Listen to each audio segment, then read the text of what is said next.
Good morning, everybody. Hello, everybody. Welcome to this session of the Foundation of Bartender.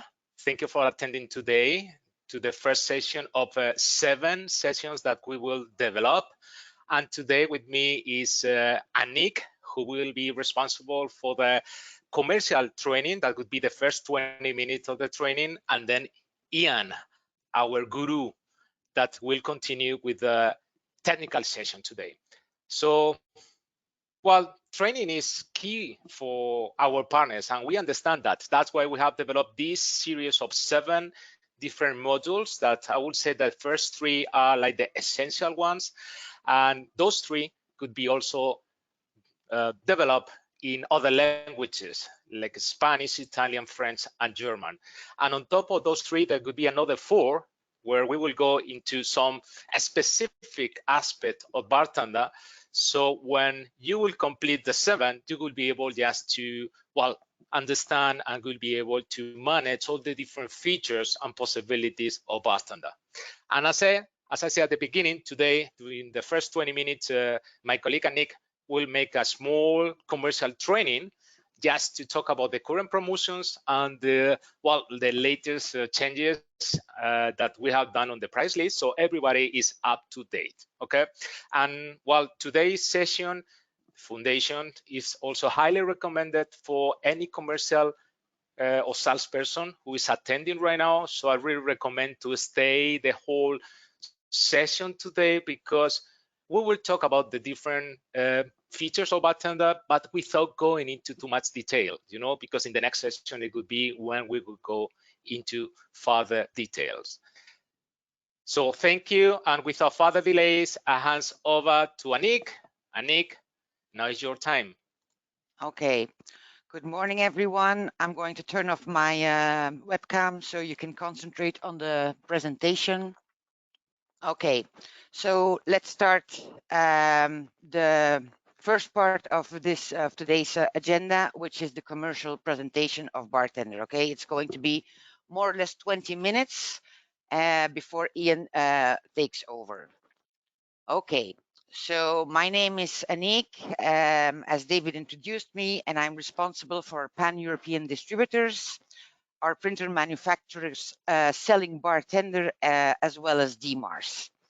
And I will do a very short presentation about Bartender, and I hope that at the end of this very short segment, you will have more knowledge about the commercial editions we sell and the opportunities you can find in the market. So we'll quickly go over the following topics in order to give you some kind of overview of who we are and what we do. Okay, let's start with company structure and markets. First of all, we are a global company. We have regional support centers that provide 24/7 follow the sun support. So we can take care of any small business all the way to any major company such as multinationals. Okay, so our corporate headquarters and software development are located in Bellevue, Seattle, in the US. And we have branch offices in Madrid. That's where we are located, also in Taipei and in Tokyo. And we deliver our products in more than 150 countries through a global network of distributors and resellers. So it's very important to know for all of you that we only sell our software via the channel. Okay, so only via distributors and resellers. We don't go direct. On this slide, I want to present you our sales team in Emea. And on the right, you will be able to locate the different regional sales managers that are responsible for your territory. So feel free to contact them for any question you might have. And if you need help with larger projects, you can contact one of our sales engineers. Okay, today's presentation will be done by Ian, who is our senior sales engineer, but we also have Juan Antonio, who is part of that team. So they will be able to help you with all larger projects you have and any consulting you might need. We also have a department that provides training or consulting to end users, which is led by Fernando. And unfortunately, on this slide, there's no inside sales included, but we do have a team of inside salespeople able to help you with whatever question you have, and you can contact them at this email address, emeasales@siegelscientific.com. Okay, so what do we do as a company? What do we do? What is Bartender software? So in a very simplified explanation, you can see here on the far right, the customer's desired output, okay? And this can be anything. This can be a label, a barcode, a packing slip, an RFID tag, or any other document that might be produced by a label printer, okay? So this label printer, and you can see here many brand names, but there's many, many more, in its turn is connected to Bartender as a design tool. And due to Bartender's high integration capabilities, Bartender can be connected to almost any business system, such as ERPs, WMS, or asset tracking solutions, which help to run the customer's business. Okay, it might even be as simple as a spreadsheet or a text file data source. So we partner with all the top software ERP vendors, and we offer software for businesses of all sizes. Many of you that sell printers know that you can also create labels using embedded printer code, and you will probably also know then that using embedded printer code to create labels is very difficult. It's inefficient and it's expensive. So if your customers need to create a beautiful and a functional label, they should do it with Bartender, the world's leading label management solution. Okay, so currently we sell version 2021 of Bartender, and we are mainly focused on helping customers across many different industries and markets with labeling solutions that, one, decrease our customers' operation costs, okay? So and we do this by faster implementation with fewer technical resources required. We've also looked at solutions that improve quality by providing tools to allow customers to easily design commercial quality labels that meet their specific requirements. And our solutions also look to reduce the downtime with a proven technology built with reliability and robustness in mind. We also try to improve the efficiency of our customers, and last but not least, help customers grow their revenues and meet industry regulations with features and capabilities to directly support their business initiatives. We are proud to tell you that we have over more than 100,000 customers using Bartender today. And Siegel Scientific and Siegel's technology is at the heart of Auto ID solutions for thousands of companies in food and beverage, manufacturing, chemicals, healthcare, airspace, pharmaceuticals, supply chain, logistics, and other industries. So as you can see, we sell into a wide range of industries. Hospitals, laboratories, medical device, and pharmaceutical companies use Bartender to meet their regulatory requirements and track inventory. And it is estimated that 70% of enterprise labeling occurs in the manufacturing, warehouse, and logistics space. And everything they're doing evolves around track and trace and leveraging variable data. So on this slide, you see mainly big name companies, but I can assure you that we sell to many, many companies with smaller businesses. So no matter the size of the company, there's always a Bartender solution for the customer available. And also many companies, both big and small, are protecting themselves against counterfeiting by participating in market counterfeiting programs, such as provided by GS1 and Amazon Transparency. And Bartender supports both of those. So over the past year, as you know, many companies have had to change their business model as they fight to survive the coronavirus. More and more people get their food and products delivered at home than ever before. Think of the number of restaurants who've had to change their business model to a delivery-only model. So demanding industrial sectors such as agriculture, food, logistics, electronic commerce have increased their production, their rotation, and their need for label printing. And as a result, bartender printers are more necessary than barcode printers are more necessary than ever, and therefore also the need for bartender software. Here are some examples of labels you can create with Bartender. And what I want to show here is that with Bartender software, you can offer a complete solution to your customers. So when you sell printers, please offer bartenders. When you negotiate a big project involving printers, scanners, and consumables, offer bartenders. And why am I saying this? Because most of the time, customers initially only focus on purchasing printers, and therefore they need to look for compatible software afterwards, because they have just not been informed about the software. So always include bartender software with your printer sales. Okay, let's go into the product offering. And before I show you the different commercial editions we sell, I want to briefly explain the importance of our printer drivers. Okay, so you need to know that Bartender is compatible with any printer driver, with any printer with a Windows printer driver. But we have more than 6,500 Siegel printer drivers available for free from our website, which allow your customers to maximize their printing results. Okay, so drivers by Siegel make it easier to print, and when used with our Bartender software for label, barcode, RFID, and card printing, our drivers can take advantage of special high-speed printing functions that standard Windows programs can't use. Now to our 4 commercial editions.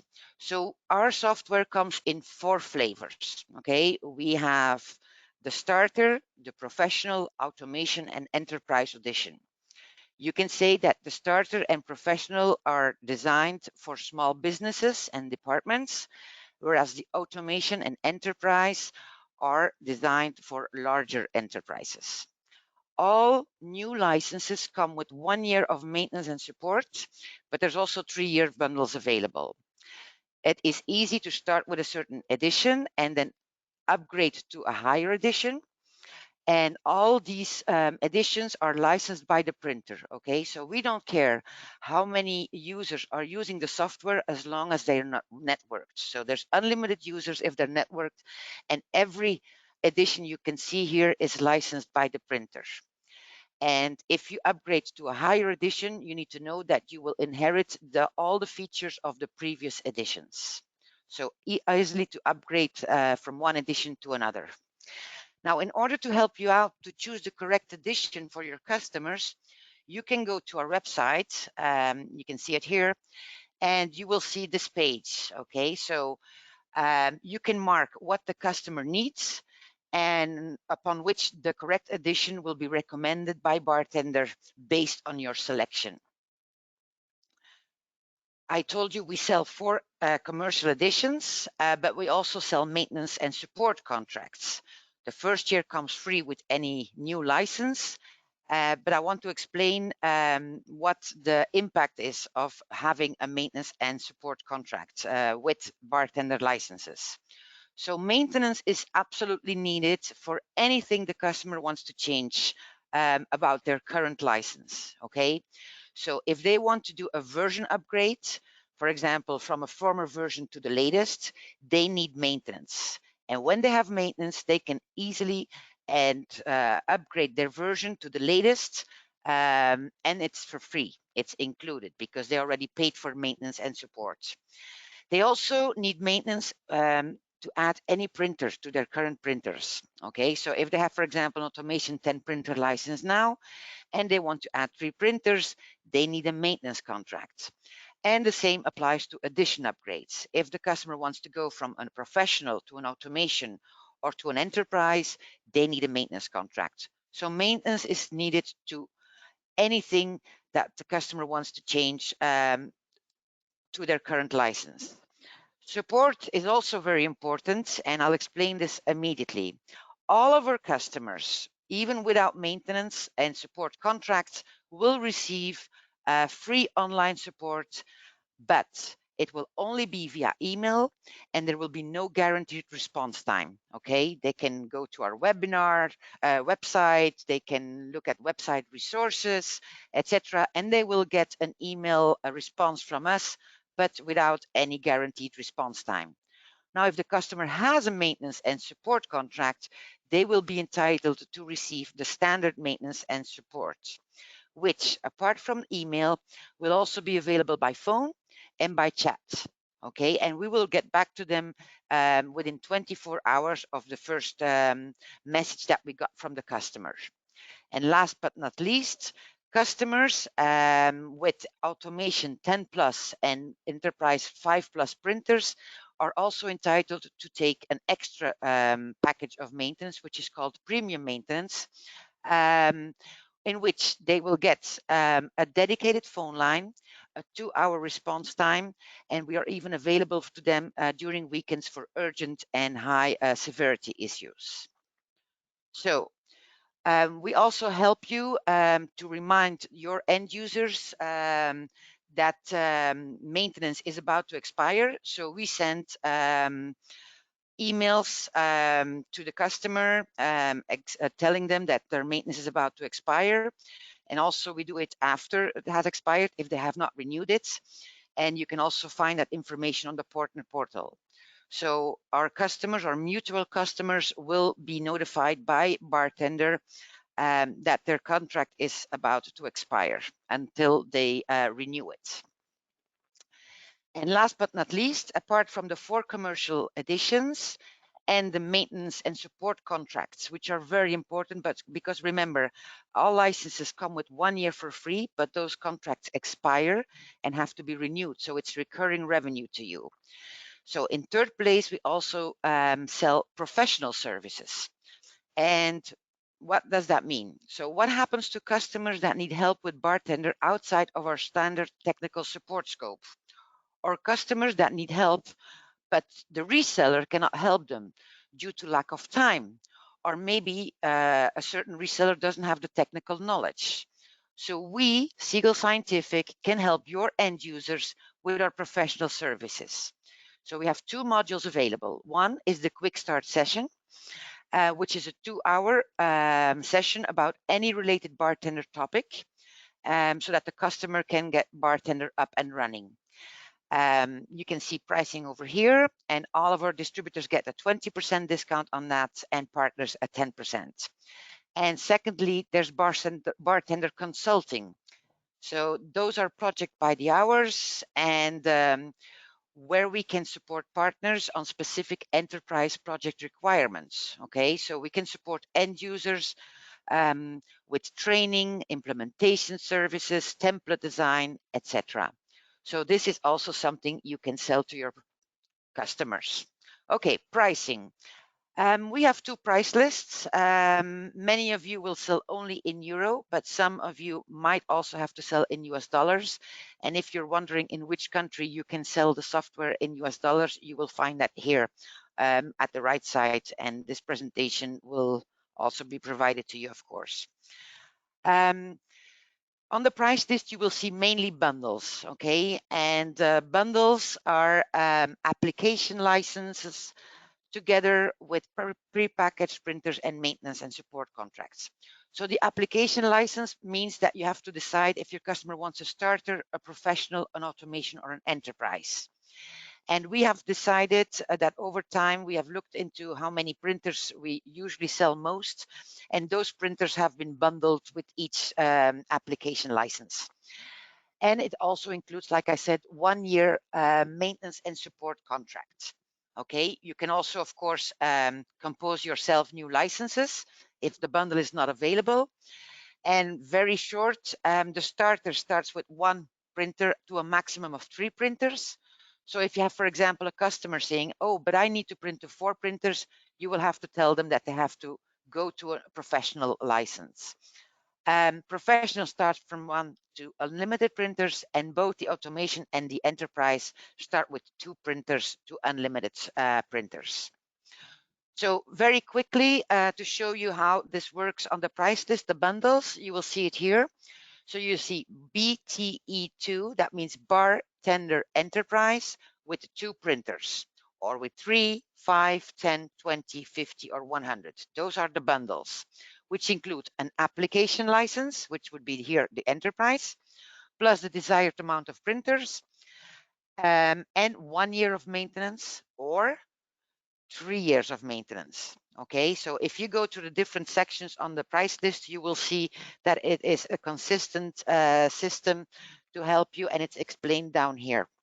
Okay, so it's always the same bundles with 1 year or with 3 years, and then you have the extra printer that you can add to a certain license, which then also requires maintenance. Okay, so we have actually a version update promotion, and that is to help you out, to help your customers out, because many of the customers still today, when they have an older version, for example, version 8, 9, 10, even some with version 2016, have no maintenance contract for their current license. So we had an amnesty promotion which has expired, and we wanted to help our customers out, especially due to the current COVID situation, to grow your business and to make sure that it is not too expensive for end users to still get their license under maintenance. So with this new promo, customers without maintenance contract or with an expired maintenance contract can make use of this promo, by which they only have to upgrade their version by using part numbers I will show you on the next slide, and take 1 year of maintenance contract. Okay, and that will be 50% cheaper than buying a new license. Okay, so it is very important to know that if the customer has a license that has expired a couple of months, then it might be better to do back pay maintenance, and which incurs a penalty of 25% plus 1 year maintenance. But if it's a license that has been expired for a long time, 24 months or more, or they never had maintenance, then this version promotion will be the best option for the customer. You can see the part numbers here available. There's only 6. One for the application license for both professional, automation, and enterprise, and one for the printers. It might look complicated, but it's not, because our partner portal and our quoting tool will help you out. So customer would upgrade their version and get have to take 1 more year of maintenance and support for their license, and then they can be on the same support and maintenance plan as any other customer that has active maintenance.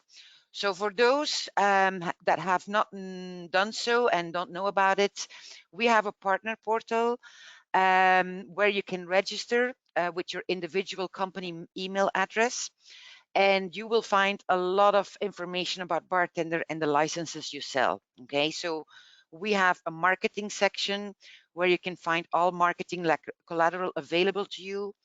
We have a download section where you can download the software, the 30-day trial, printer drivers, and you can go and look at the licenses you sold, the invoices that you have, the orders. But the most important one is this one for you to help you. There's on the portal, there's a quoting tool. Okay, so if you start a quote, you can start quoting for a new license or for an upgrade for an existing license or a maintenance renewal. So this is a very important section. It will give you the available or the necessary line items that you need to provide to your customer for a quote, and it will give you the list price. Okay, so it's the suggested list price on which you will have to apply the discount. So this partner portal, those who have not done so, please log on, and we can provide you with details on how to do so in a separate handout.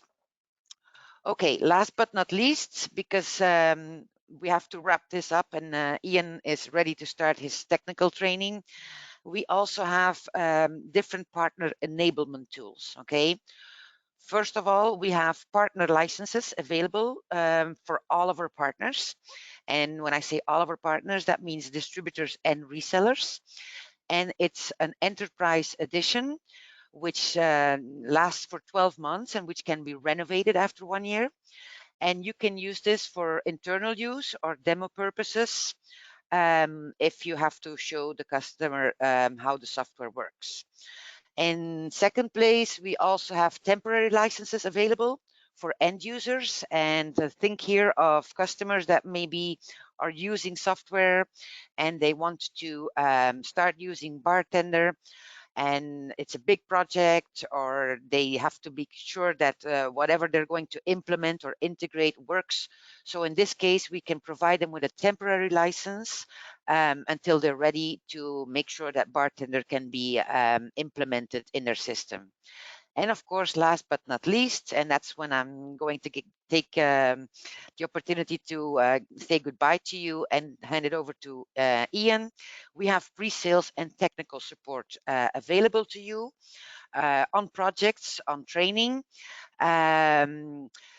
where on one side we have opportunity registration with special pricing available. Okay, so we want to make sure that there is the person that brought the project to us first, that they are protected in some sort of way. And we also have technical pre-sale support available to the partner, to you, and with the end user included, if required. And as last but not least, ongoing partner training as and when required, and it can also be sales and technical. So this is the end of my presentation. If you have any questions, you can contact us at Emea Sales or call us at this number.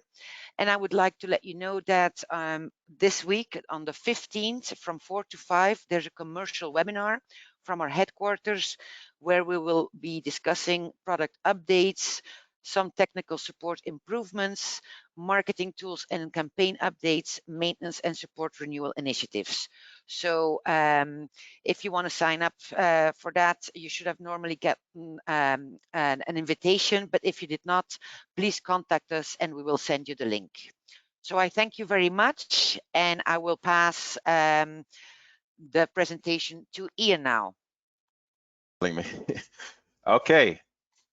Hello, everyone. Hi. My name is Ian Cummings. I'm Senior Sales Engineer here in Emea. Today, Bartender Foundations. Basically, it's an introduction to the key concepts and functions of the Bartender software, and we're targeting this at new and novice users. As has been mentioned previously, there will be some other webinars in the next few weeks, basically one webinar every 2 weeks for the next few months. We'll be progressively diving deeper into the Bartender software on particular subjects. So in 2 weeks' time, we're diving deep in the document design. And then 2 weeks after that, we're looking at the integration platform in great detail. But today, we're covering the Bartender software conceptually and with a broad brush. Okay. So first, the agenda. First, we're going to go through a PowerPoint presentation. I'll try to keep it as brief as possible, going through getting started, what's new in the current release of Bartender 2021, looking at the document design aspect of the software, and an overview of Bartender integration, just to introduce the concept. Then we go hands-on with the software. So to begin, looking at administration aspects of the software, such as printer licensing, activation, printer setup, security, and system database, which is always an interesting topic. We'll then go through aspects of document design, then on to how you would take that document design and use it in your production printing. That would be using manual workflow processes such as the print station and also the print portal, and then taking a very quick look at how an automated printing production would look. Not in great detail, but just enough to give you an idea and understanding of what that is. So that's the agenda. So let's get started. What are the key concepts to know when using Bartender? First things first, what is Bartender? Bartender is a label software solution for Windows. It's to design, automate, print, and manage barcode and RFID labels. Now, strictly speaking, Bartender can do much more than that, and we're not limited to just barcode or RFID label printing. But in essence, and for the majority of our customers, this is what they're doing. So that's the definition I will run with for this presentation. So the Bartender Solution, basically it's taking concepts of create, automate, and manage your labeling solution. So in terms of creation, we're creating documents, the label design, templates, could have data entry forms. We may want to create processes, which are a series of actions we want to execute. We can build integrations, build databases containing business data or language translations. So there's a lot of creation tools and capability in Bartender. On the automate side, this is where you want to set up a workflow process that automatically executes. So for this, of course, integrations using the integration platform, when deployed, will seamlessly run your production in response to requests being made by business systems. We can also automate workflow processes for when we're looking to manage document design and other file management. And manage, this is the administration aspect, I guess. We have various tools and capabilities to manage in a very nuanced way your Bartender licenses, user security, data connections, documents with revision control, to deploy and manage and monitor your integrations, which are the automated processes, and to manage your printer population from an administrative perspective, and to review and manage logging, so print job logging, application logging, etc. So those are the concepts. Obviously, when you first start, we need to install the software. So of course, you can go to the Siegel Scientific website, open up the portal, sign up if necessary, to download either the latest version, a 30-day trial, or perhaps even, if you wish, an older version of Bartender. Once downloaded, you can run the installer. And we try with the current installation process to make this as simple and straightforward as possible. So by default, it will install the default Bartender installation, which if you look on the slide, I've specified to use the advanced option. So taking a look at the next slide across, we then are given choices where you can select specifically which options you wish to install. The default, so if you don't select advanced, is the first option, where the entire Bartender suite minus print portal is installed.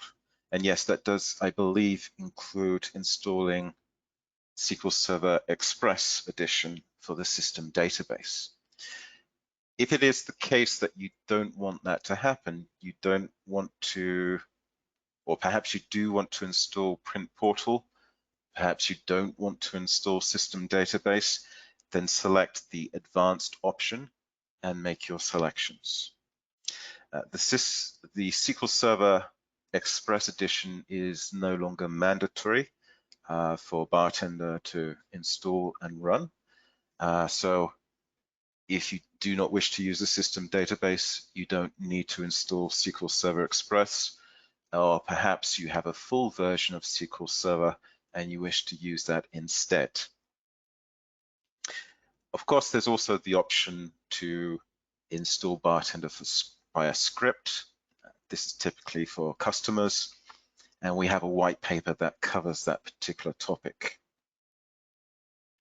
Once the software is installed, activation and understanding licensing.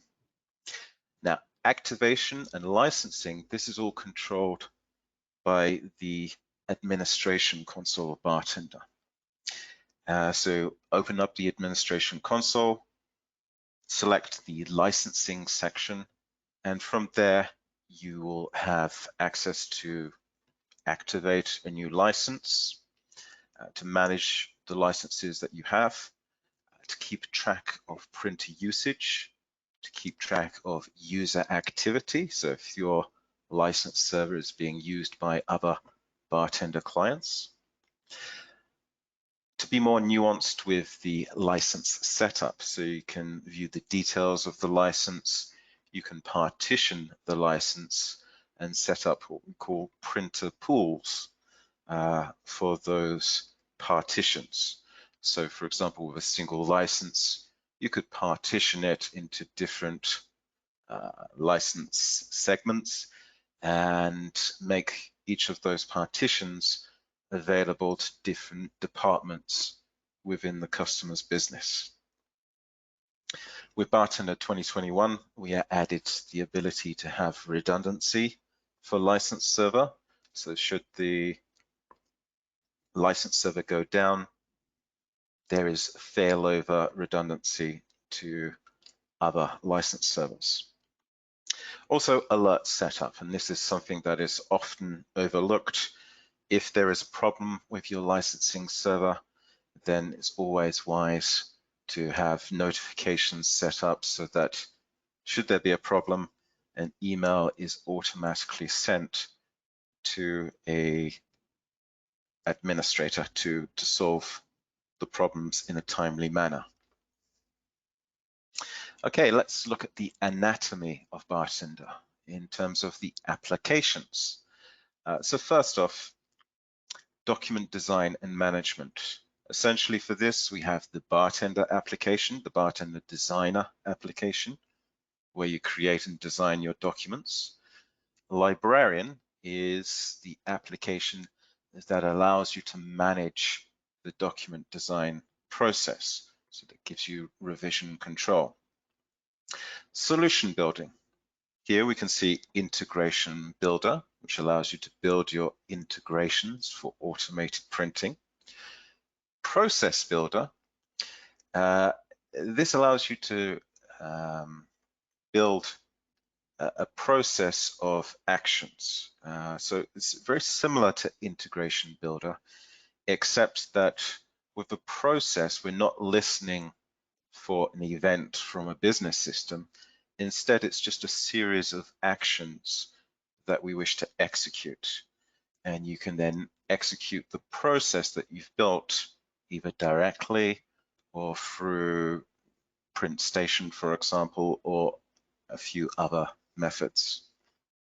So it's a way of directly executing actions.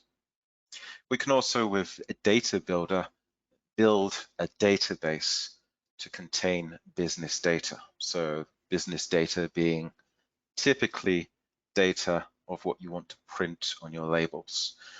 Data Builder is a very simple, straightforward database tool that allows you to create a database and to populate it with data. Production printing. For this, we have two apps. PrintStation is a native Windows application, and essentially it's click and print, or select and print. You select your document, perhaps you choose your printer, interact with a data entry form, and then produce the print job. Next to that is Print Portal, which essentially performs the same role.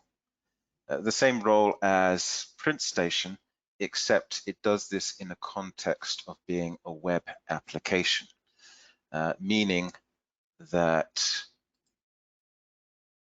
the user would access the Bartender documents by way of a web browser, so they don't need to have the Bartender software installed on their own PC, and they select their document that they wish to print, again, perhaps interact with a data entry form, and then print.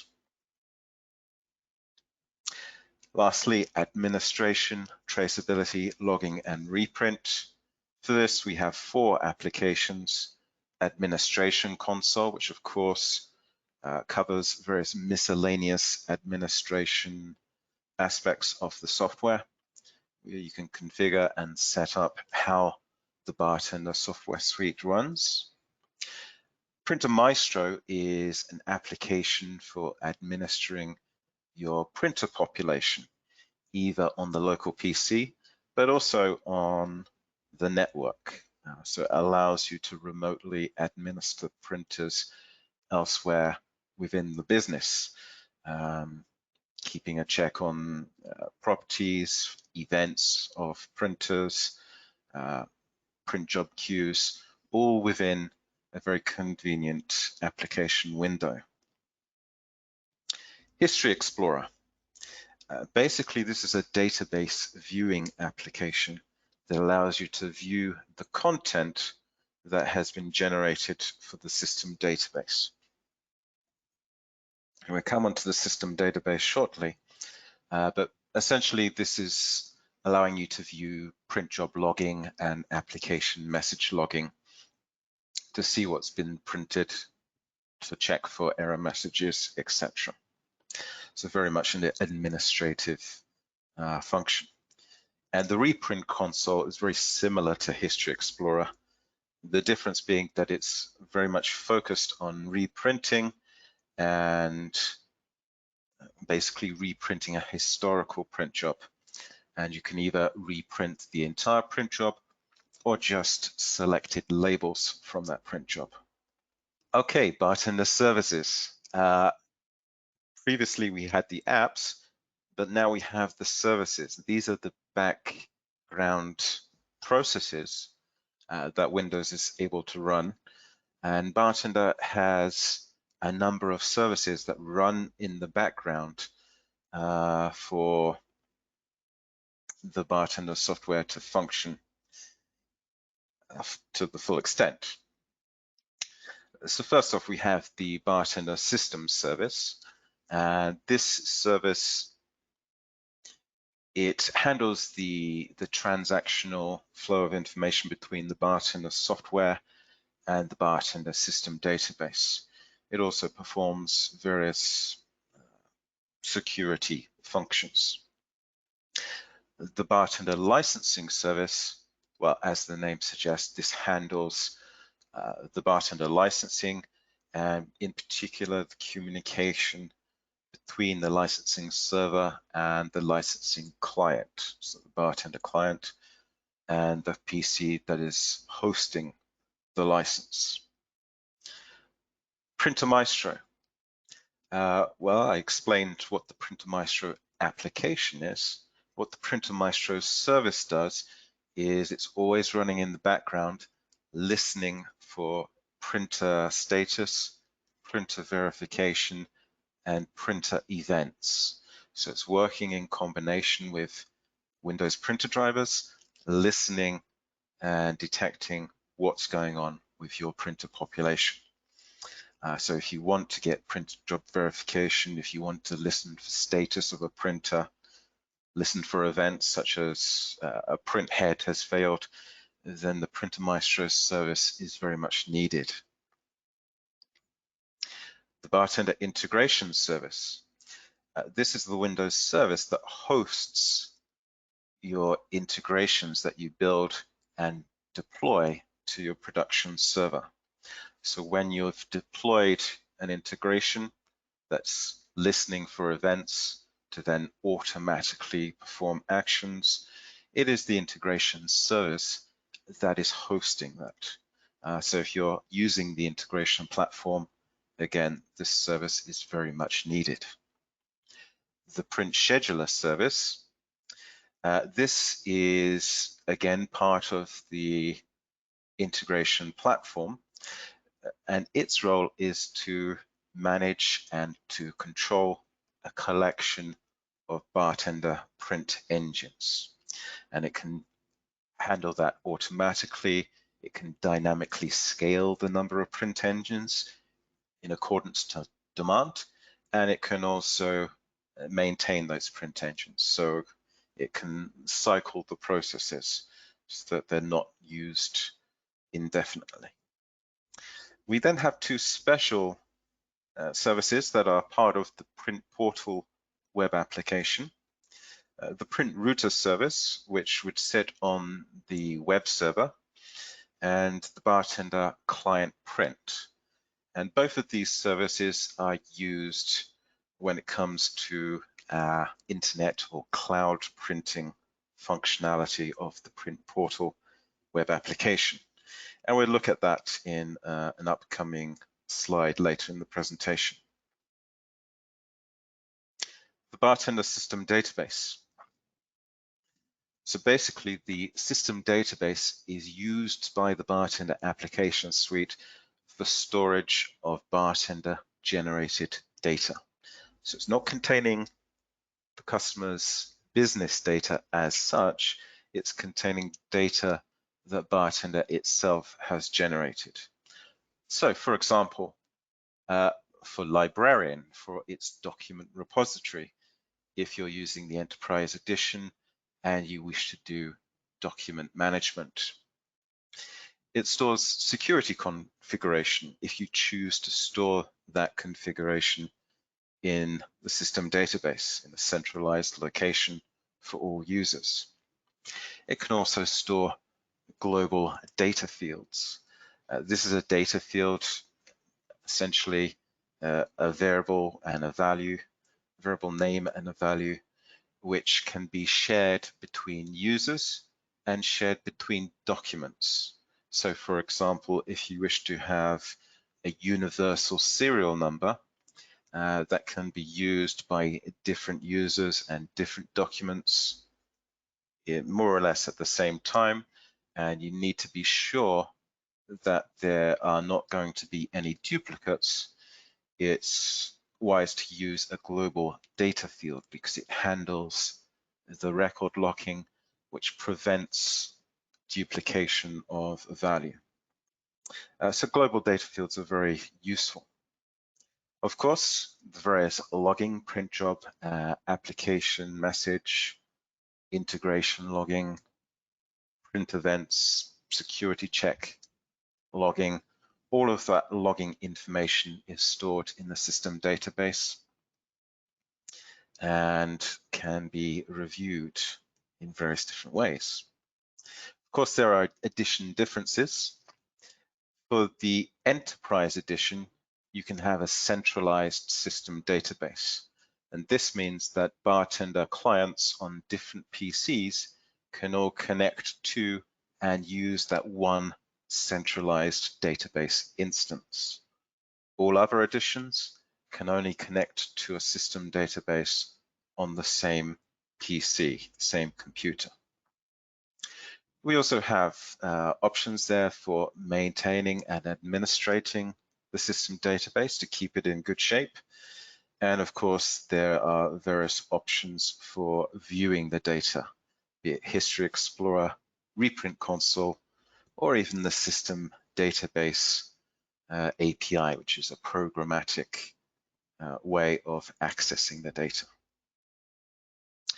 Siegel printer drivers. Of course, I'm sure you all know that Siegel Scientific is a world leader in developing Windows printer drivers.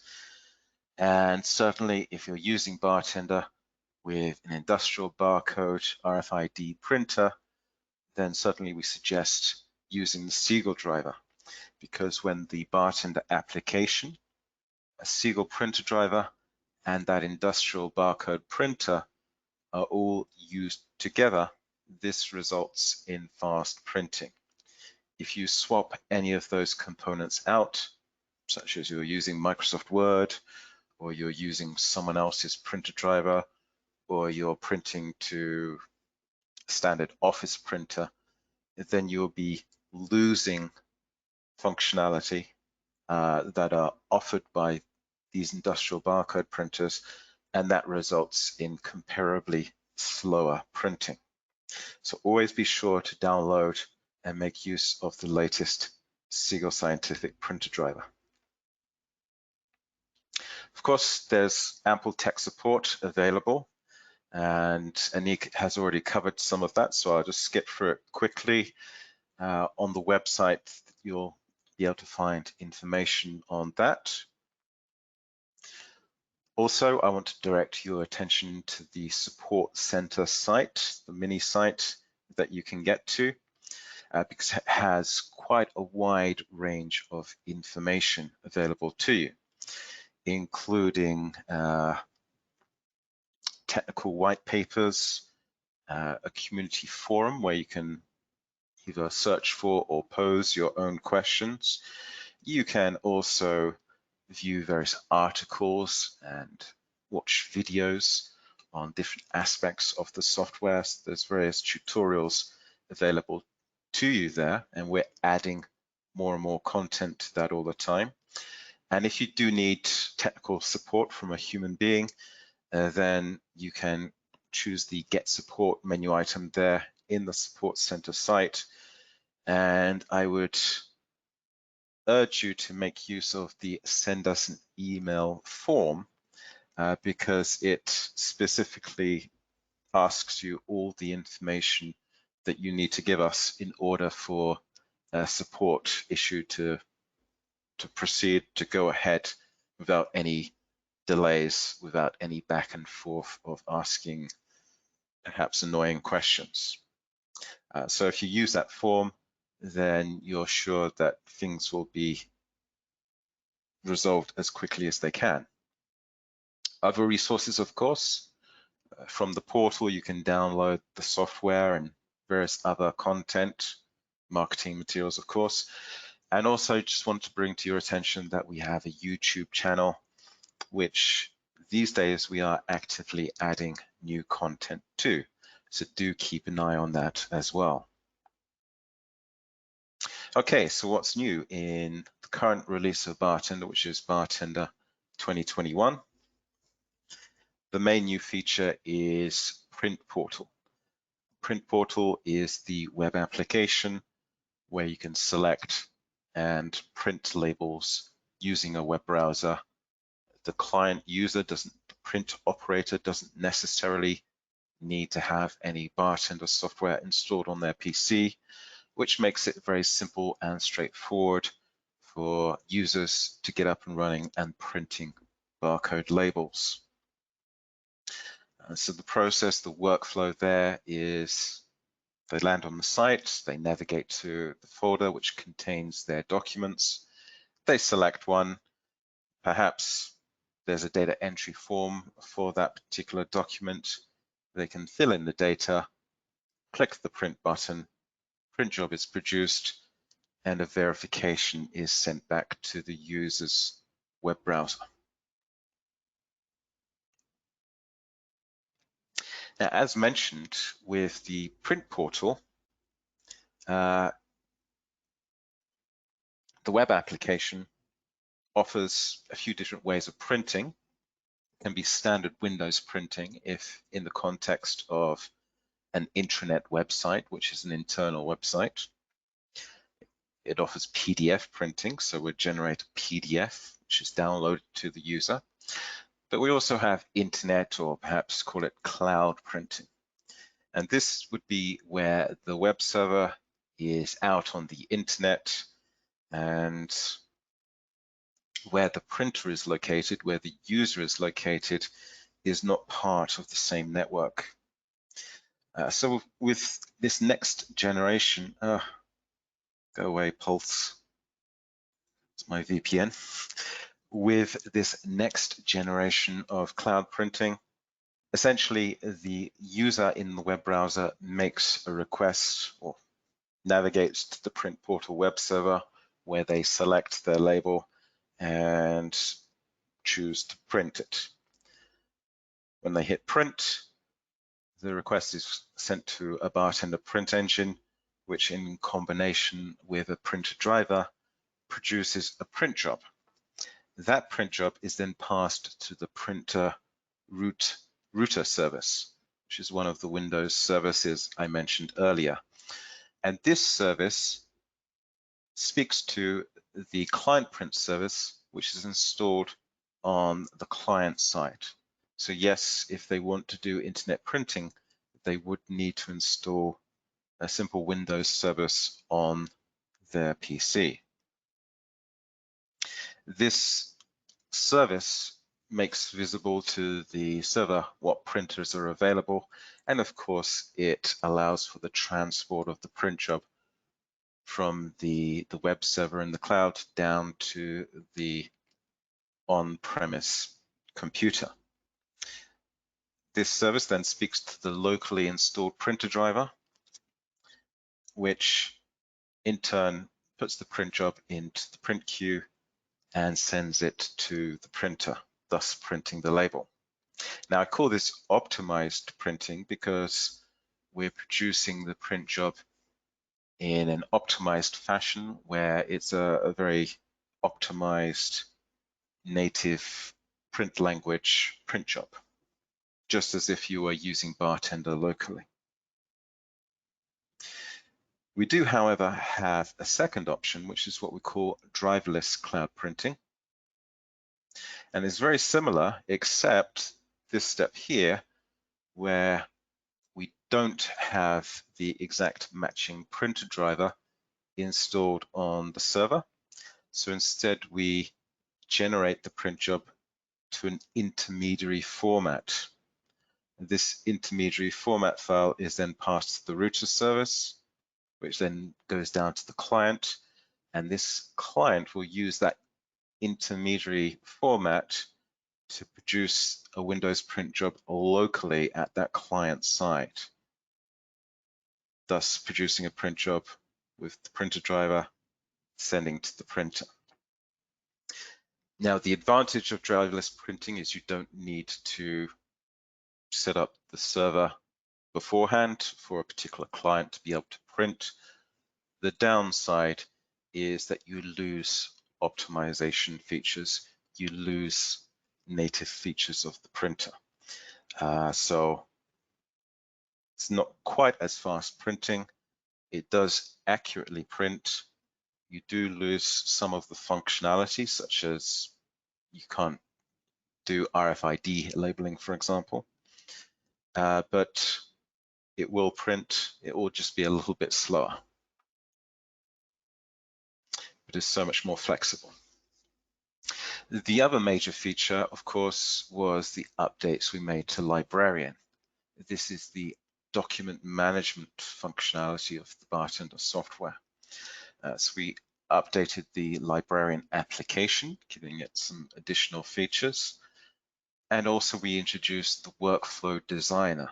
So if you have a particular workflow for how a document is to be designed, if it needs approvals, if it goes through different stages of a design process, from draft to qualification through to production and or testing and then on to production, then you can map out this process using a very useful flow, very visual flow diagram,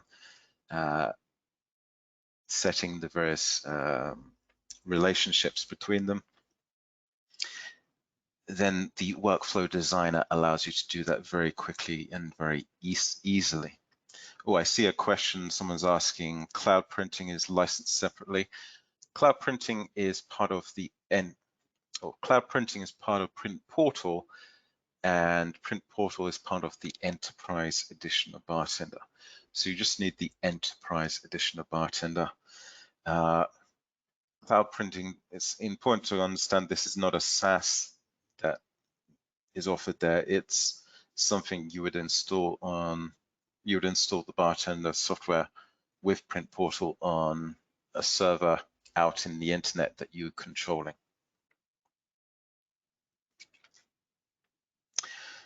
So with Librarian Setup, essentially in the administration console under the Librarian Setup, here you can specify to create your new workflows, your workflow rules, and connection to Print Portal. So you notice that you can have as many workflows as you wish for different types of files, for different departments, for example. A workflow rule allows you to define in an automated way which workflow will apply to which particular files.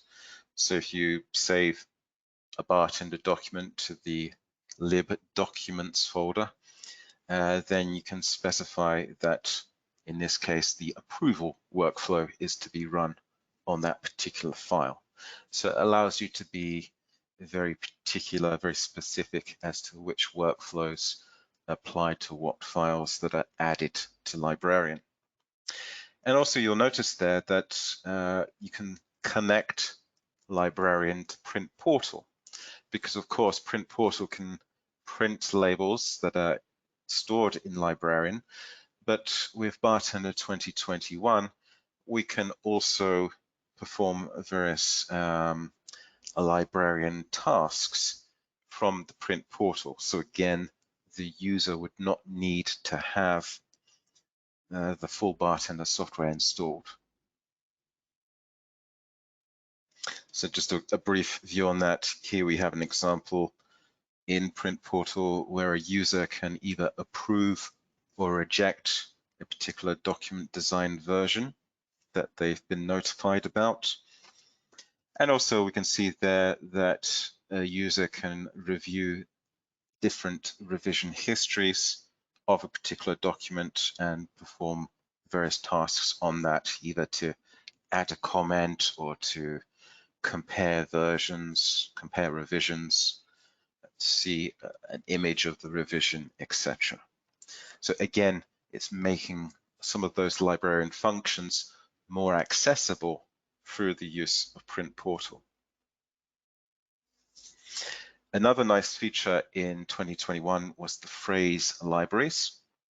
And this allows you to essentially create a little database table lookup for particular phrases and words that you would like to be translatable in the Bartender document. So you can choose whatever languages you want and build up your database where at time of print, you'll choose the language that you wish to print in, and it will then use that particular version of that word in the printed document in the print job. License server redundancy. Basically, in addition to the 72-hour grace period, we added in additional redundancy options for the license server. The 72-hour grace period is for when a Bartender client is unable to connect to a license server to gain printer licensing. So 72 hours gives that client, 3 days to reconnect with a license server before licensing or printing will stop. So redundancy gives those customers with mission critical printing requirements extra levels of security and peace of mind.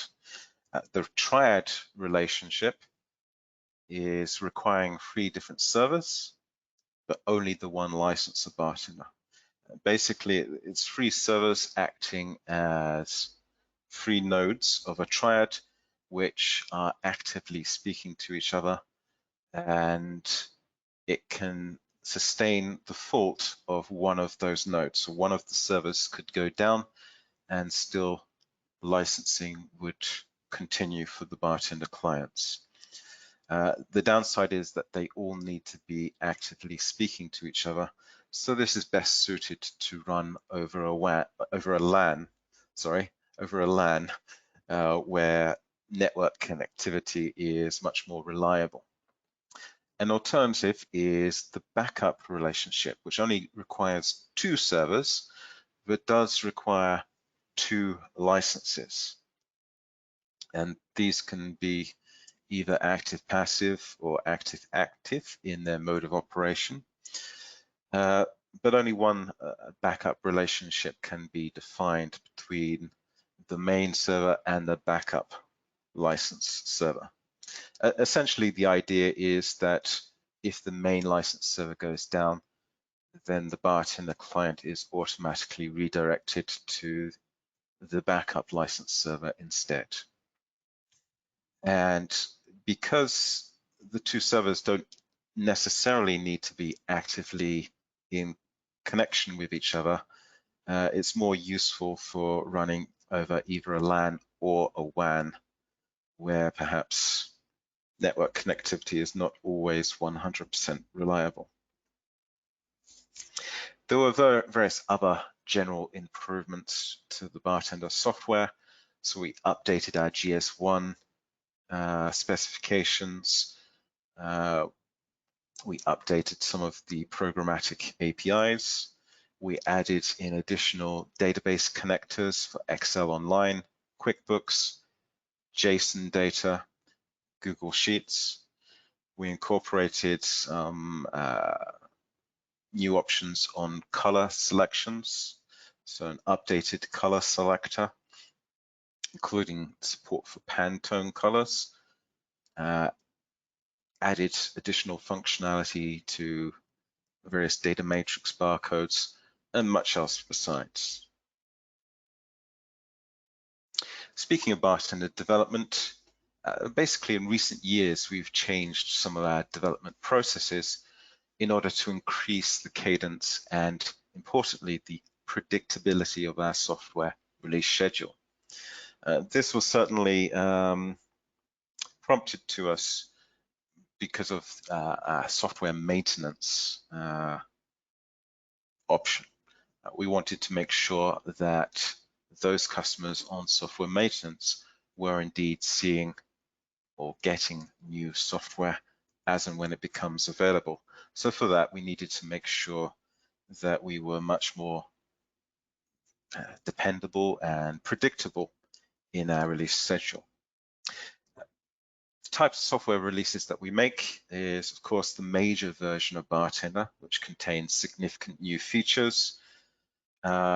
If you're on software maintenance, then you can upgrade to that new version without additional charge.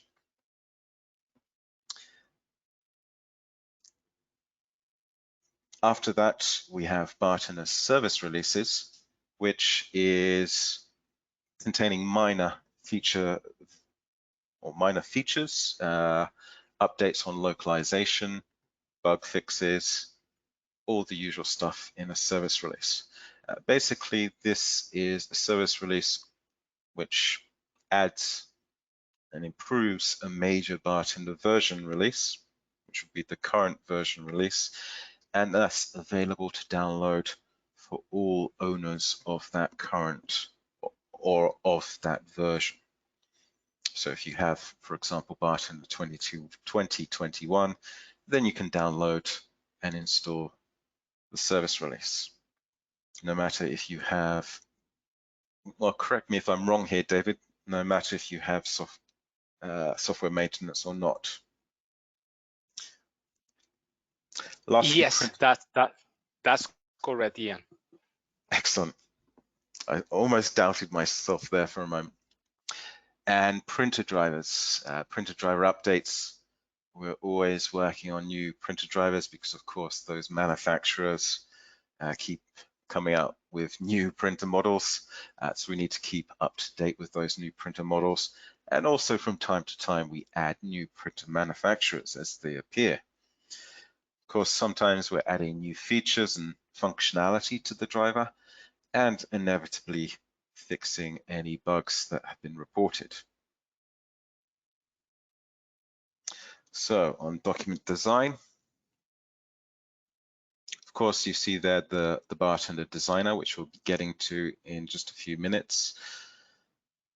Very useful for creating very dynamic document designs. Page setup is very advanced with many options for doing page setup, and various label design objects are available.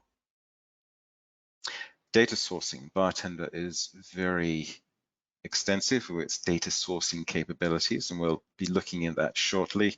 So there's various data source types. In the data source properties, you can see there you can have multiple data sources in a single object, and you can configure that data source in a variety of different ways, including specifying the data type of that data source, and if you need to specify any transforms or validations to that particular data source. We can also connect a document to a database or data file, and we're supporting an ever-extending list of databases and data files. Once connected, you can then configure its connection properties. And of course, when used in a label object in a data source, you can select that database field. Full support for barcodes, RFID, and GS1 and other standards, of course. So from the barcode symbology selector, you'll see that we have currently over about 105 barcode symbologies currently supported. With an RFID object selected, you can choose the encoder type and the data format, and this is very much in accordance to the current printer that you have selected. So you need to make sure that you have selected the printer driver for an RFID capable printer. And of course, when it comes to formatting, GS1 is very much the main data formatter. And of course, we have an application identifier that will help step a user through the process of creating a compliant barcode. Data entry forms. Bartender, in addition to the document design, provides data entry forms in order to capture print time or at time of print data coming from the user. So a manual workflow process where they input the data before they then go ahead and print. Of course, you can configure the form as well as the form controls to precisely be what you wish them to be. And as you can see, we support quite a wide range of form control types that you can place onto your data entry form. In addition to the form controls, we also support actions. These could be form actions or document actions. If it's a document action, you can enable that from the Bartender document options dialog. And essentially, this gives you a range of different events that occur during a printing process. So at the start of the print job, for each record of data, at the end of the print job, or if it's cancelled, you can choose to perform a particular action. And as you see there from the dialog, there's a range of different actions available to you, very similar to what you'll see in the integration builder. And if used in the context of a form, then there are particular form actions that can be executed. Also, we support buttons, so you can add a button, a command button to a form, so that when clicked, one or more actions can then be executed for the user. So with forms, it does provide quite an extra set of functionalities and capabilities to Bartender beyond merely capturing the data. Conditional printing. This allows us to do more dynamic stuff with Bartender. Basically, thanks to Bartender's intelligent templates, it's a set of features basically. It allows a document to be dynamic, not just in terms of variable data, but also in terms of variable dynamic content, in terms of the layout of the label that is printed. And we can do this through the use of conditional printing in different ways. So we can do this at the level of a template. So a Bartender document can have multiple templates, and each template is essentially a design layout. So you can print more than one design layout in a print job. You can also set up what we call a template selector, which chooses in a conditional way at time of print which one of those design layouts is to print. So for example, you could have a document which is to print a courier label, but depending on where the consignment is to go, you may wish to use courier A or courier B. And both of those have very different document designs, different types of barcodes, etc. Based on the value of one of your data fields, you can choose to print the label for a particular courier depending on where that product is to be sent to. You can do that dynamically based on the condition. Likewise, we can have condition for a layer. A layer is very similar to layers in applications like Photoshop, where a design layout can have more than one design space. So you can design your label with objects in layer 1, layer 2, and layer 3. In this example that I have here on the slide, I have two conditional layers to either print with a code 128 barcode or to print with a data matrix barcode. So depending on which version of the document they wish to print, they can conditionally choose one of those layers to print at time of print, making a single document much more dynamic. And we can also set conditions based on a particular object. And when you set the condition for an object or any of the others, you're essentially saying a data field or a named data source, specify an operator such as equals or begins with or is less than or is greater than, and then a value. So in this case, in the slide, we have a named data source called GTIN, and if it begins with the value 08563, then that particular object will print. Production printing. So a Bartender document has been designed and it's now ready for printing.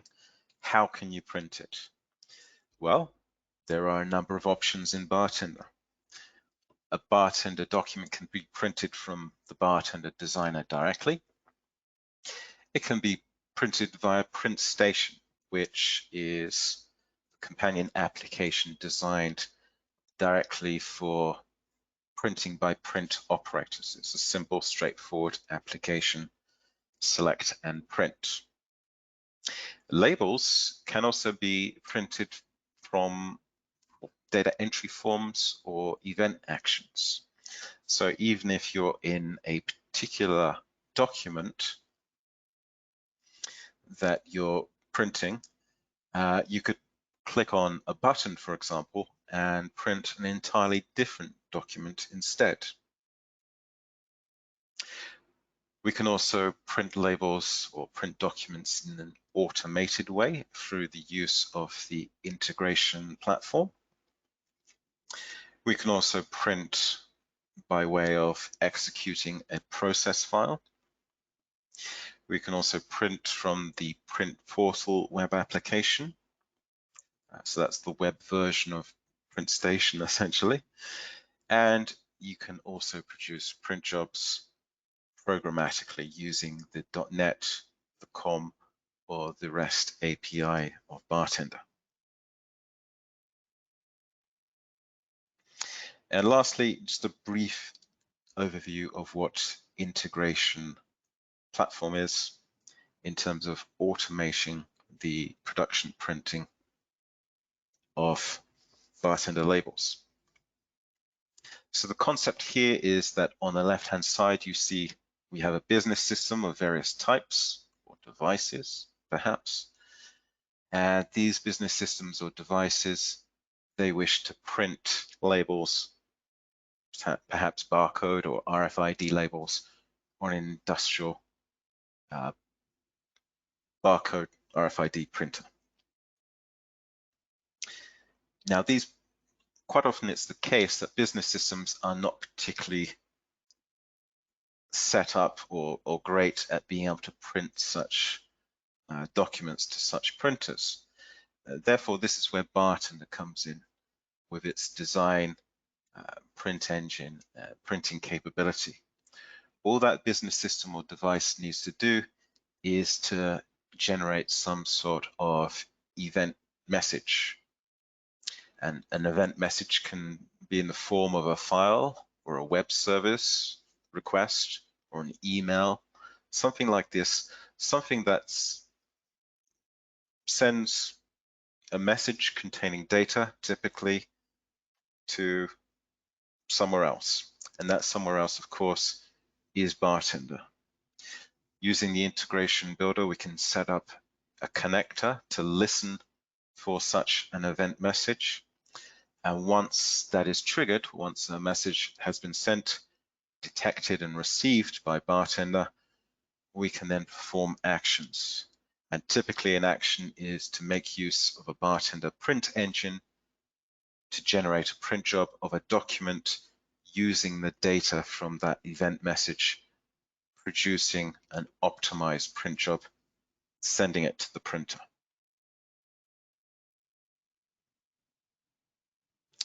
The integration platform consists of a few different components.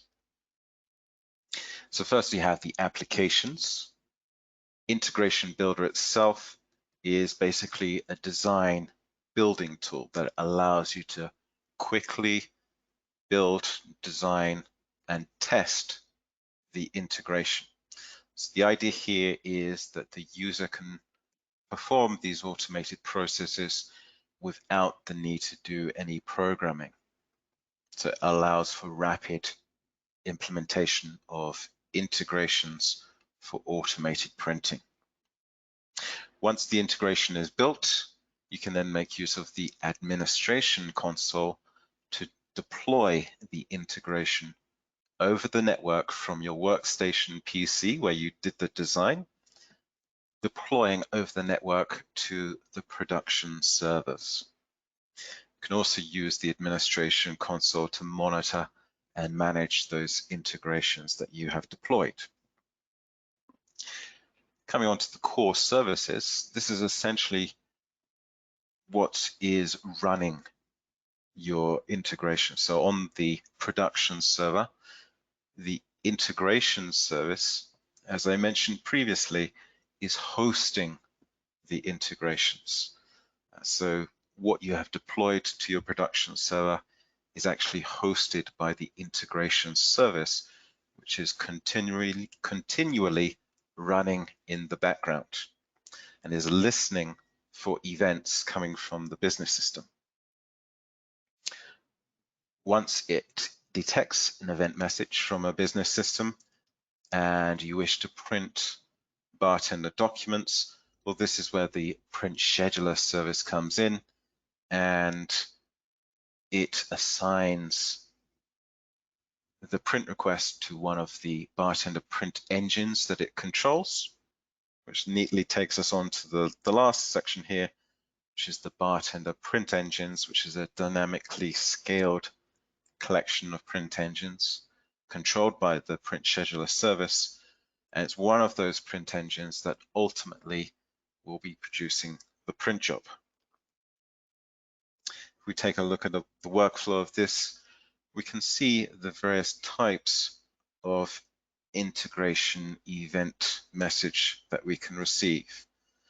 Certainly file and web service request are the most common, but also of course we support email, network socket, serial port data, Microsoft message queue, database where we're checking a database table for inserted or updated records. Once that record has been detected, we'll use that as the data source for print jobs, and time schedule, so we can perform actions on a particular date or time with recurrence. So these feed into the integration service, which is hosting the integration. It can perform non-Bartender document printing actions, but if it is a Bartender document action, it goes to the print scheduler service onto a print engine for a produced print job. In terms of actions, well, we have quite a wide range of actions available to us: printing documents, transforming the data. So if we need to modify the data that's coming in into some other format, we can do that. We can take in additional inputs from other sources if we need additional data coming from elsewhere. We can send our own outputs, such as to send an email notification, to send a web service request, to output something to a file, much else besides. We can execute various miscellaneous actions. So there's a wide range of different actions in there. We can perform various file, folder, and archive file operations. And we can also perform a bunch of different database transactions. So really, from an integration event coming in, of course, we can print documents, but we can do much else besides. And you can really set up as many actions to run sequentially or in parallel as you wish. So here, just lastly, we have an example. So in this case, a label designer is making use of the Bartender Designer to produce a document design which is stored either in the file system or in the document store of the Bartender system database for Librarian. And then at time of print, the user is interacting with a business system which generates, in this case, a web service request with XML data. The integration service is listening for this, and at the point of that detection being made, the trigger event has occurred. It will open up the document, merge in the data from the transaction, producing a print job, sending it to the printer, resulting in a printed label. And with that, let's go hands-on with the Bartender software. I see that there are some questions. David, if there's any questions that you feel I should answer at any point, please let me know, but I'm not really in a position to read them at this very moment. No worries, Ian. I think right now we are answering all the questions. Juan Antonio is helping me. So don't worry, go ahead. And if there is any specific one for you, I will let you know. Okay, so here's the Bartender Designer, but I just realized first step is admin setup. So first, let's look at licensing. So here I'm in the administration console in the licensing section. And lucky me, I have quite a number of Bartender licenses available to me in different shapes and sizes. So we can see this serial number, which is like a encrypted version of the product key code license. So it allows us to cross-reference this serial number to the actual license code. We can see the edition, latest supported version, how many printers it's licensed for, on what server it's hosted. iCummings LT2 is my laptop, when it was activated, when the license expires. Now, of course, for end users, it's perpetual, so it will not expire. But for partner licenses, I believe there's a 12-month life of a partner license. So if you get near your 12 months, you need to get in contact to get that renewed from us. And also you can see the software maintenance, so when the support expires. So if you need to know when a particular license will have its software maintenance run out, you can find this via the administration console. Now, if I wish, I can activate a new license. So if you have a new product key code, you can click on that button there, and it will start the activate new license wizard. I don't have a license on me now, so I won't go through that here, but I'm sure everyone on the webinar knows the process of stepping through the activation process. Of course, if the computer is online, then this is very straightforward. The wizard would connect to the Bartender activation server on the internet, authenticate the license, ID the PC on which the software is being activated, and then activate the software.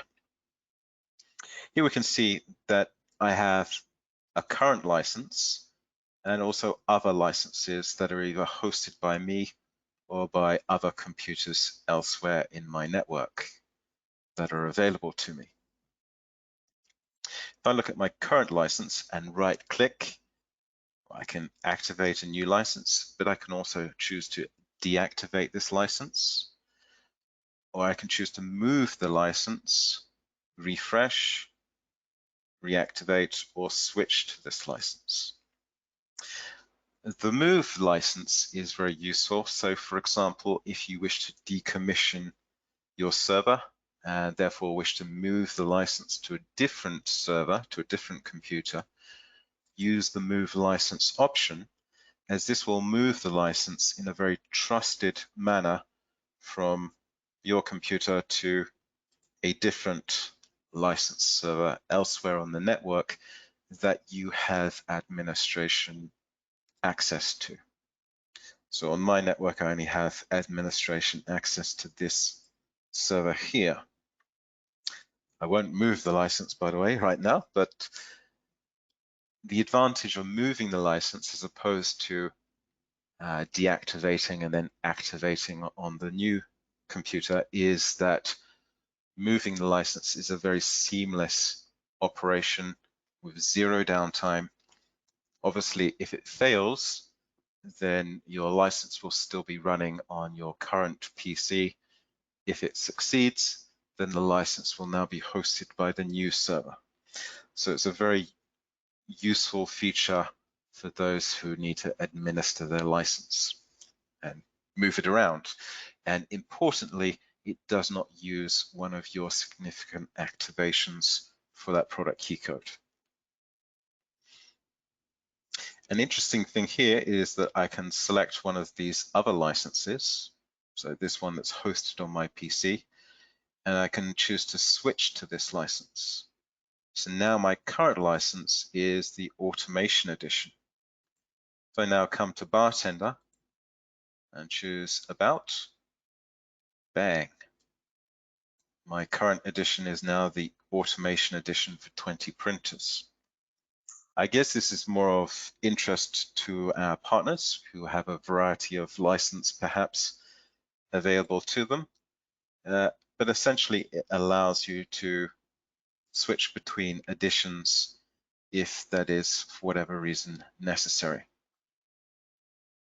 Also, when you perform or purchase upgrades to your license, so let's say a customer adds additional printers to the license, you would want to choose refresh license. What this does is it has the administration console connect to the activation server out on the internet, and it will get the latest state of what that license should be, and will set up that license accordingly. So if you purchase a printer add-on upgrade, for example, refreshing the license will automatically add those printers to the print account for that particular license. And again, that's a very seamless operation. Under the license server list, we can see the various license servers that are available to me on the network. So this one here is my PC, my laptop. This one is a server in Madrid office, which I've not been to for about a year. And this one here is actually a server in our Taipei office in Taiwan. So yes, you can make use of license servers over a wide area network. So it's very flexible in that fashion. We can also set up who has access to the server. So at the moment, I've only allowed access to myself for administration purposes on this PC. And you can add rules to allow additional administrators, either local or from over the network, to be able to administer this particular license server. Under printer usage, we can see, oops, I need to, I'll choose the server one. We can see who's been using what printers in the past period of time. And we can also set permissions for various printers.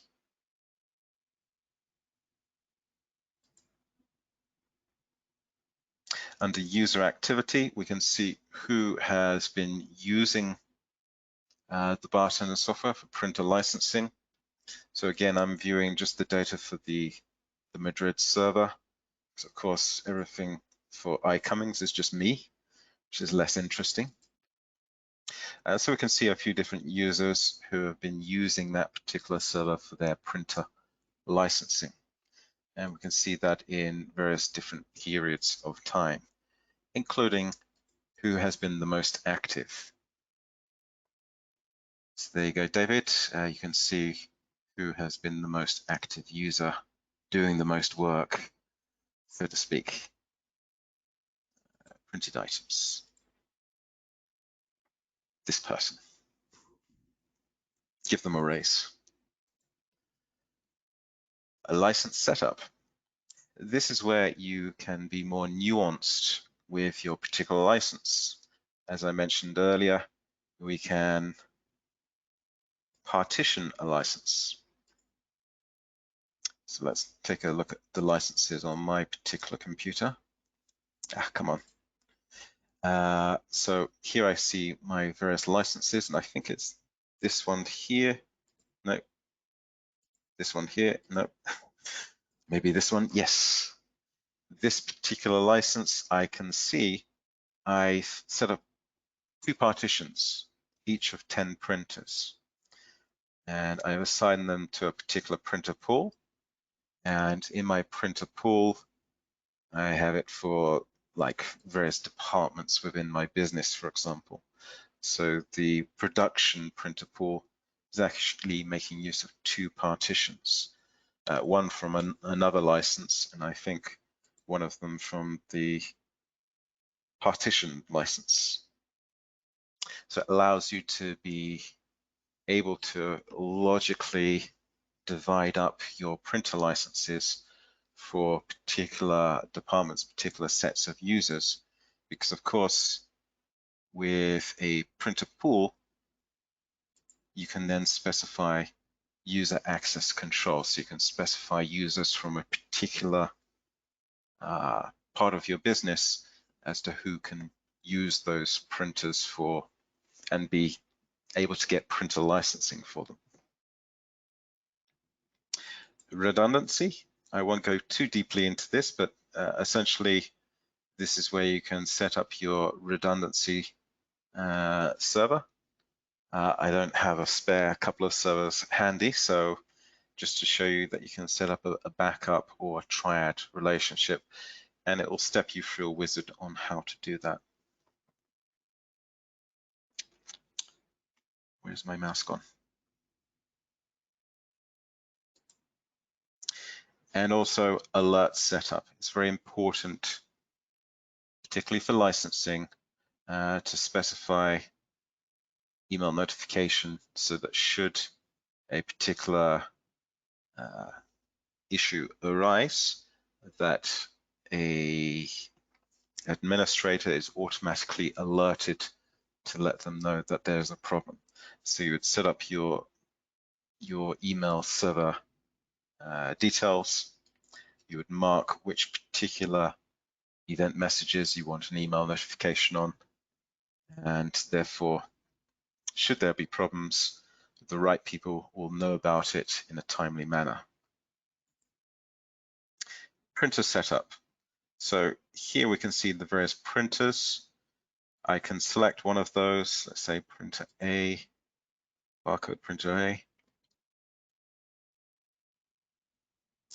And I can specify different aspects of how I want to use and handle that particular printer.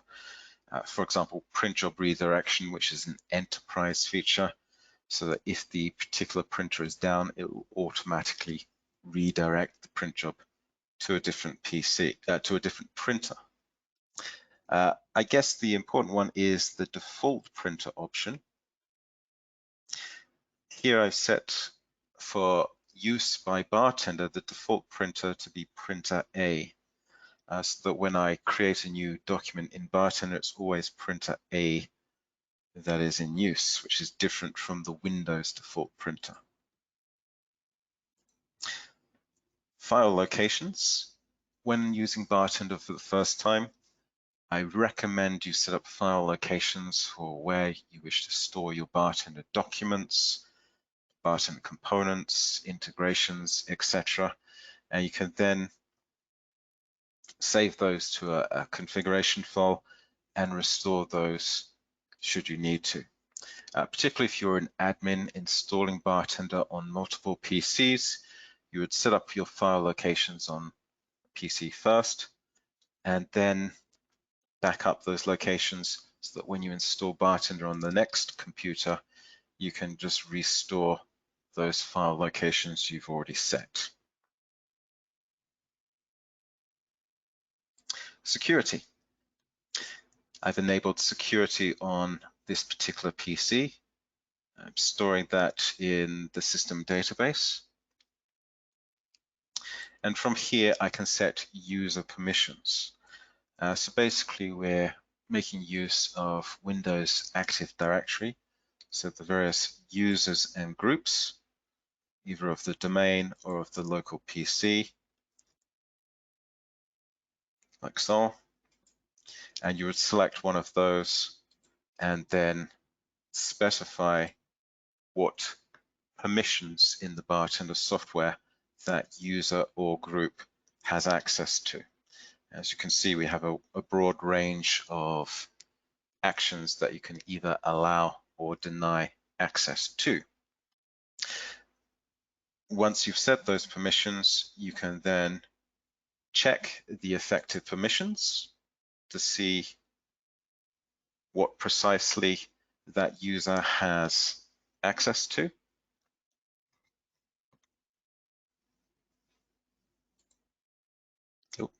Like so. So you can see that they can do this or can do that or not, as the case may be.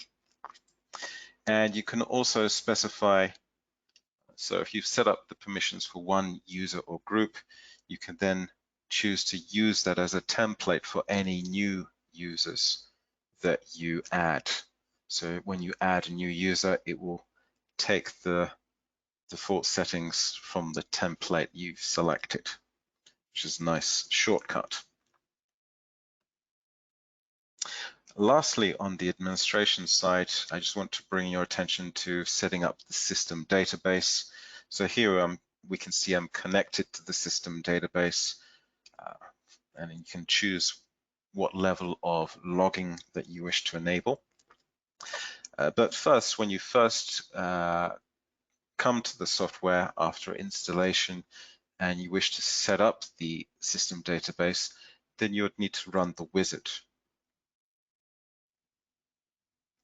And the wizard steps you through the process of either creating a local Bartender system database, and I believe this will actually install the SQL Server Express edition if you have not already installed it. So if you don't want to install any SQL Server software, choose the Customize Connection settings instead. I think perhaps we could do a better way of describing that. So with the Customize option, it will first prompt you to specify where your SQL Server is located. So this is my computer and the name of the SQL Server, which is called Bartender. And from there, I can either connect to an existing Bartender system database that's stored on that SQL Server, or I can choose to create a new instance of the system database on that SQL Server instead. For this demo, I'll just simply connect to the one that already exists and finish. So I'm connected. Once the system database is set up, of course, you can then define if you want to perform any print job logging and what sort of information that you wish to record. The more information you include, the more accurate the ability to reprint the label will be. And also we can record images of printed items, printed labels. Certainly I would recommend choosing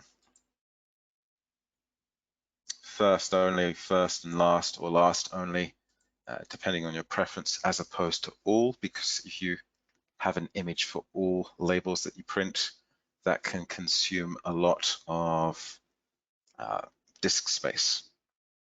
Also, you may choose to select less colors to, again, save disk space. Okay, let's get back to Bartender Designer. Create a new document.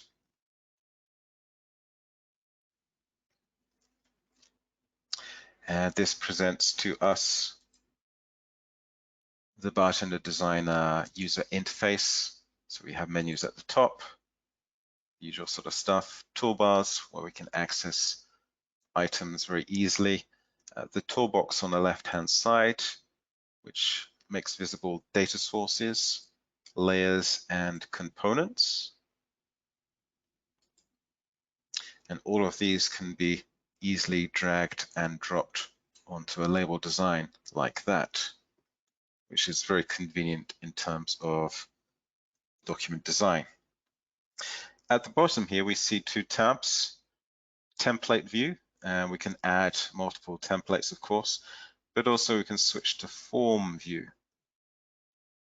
And in form view, this is where you can do the data entry form controls. And again, you can have multiple forms if you wish.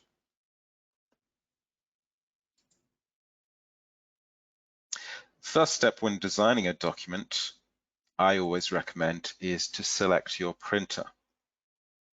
Now, as you see, barcode printer A is my default printer, and it says default in the pull-down list, but I can choose one of the other printers should I wish to, such as printer B. Clicking on the document properties button in the print dialog allows us to access the printing preferences of that printer driver for specifying how the label is to print at print time. and these settings are saved and stored with the document design. Go back to printer A. With the printer selected, we should next go to the page setup, where we can define the page size of our document. So at the most simple, all we need to interact with is the page and the layout tabs. But as you see, there are many more options besides that allows you to do so much more.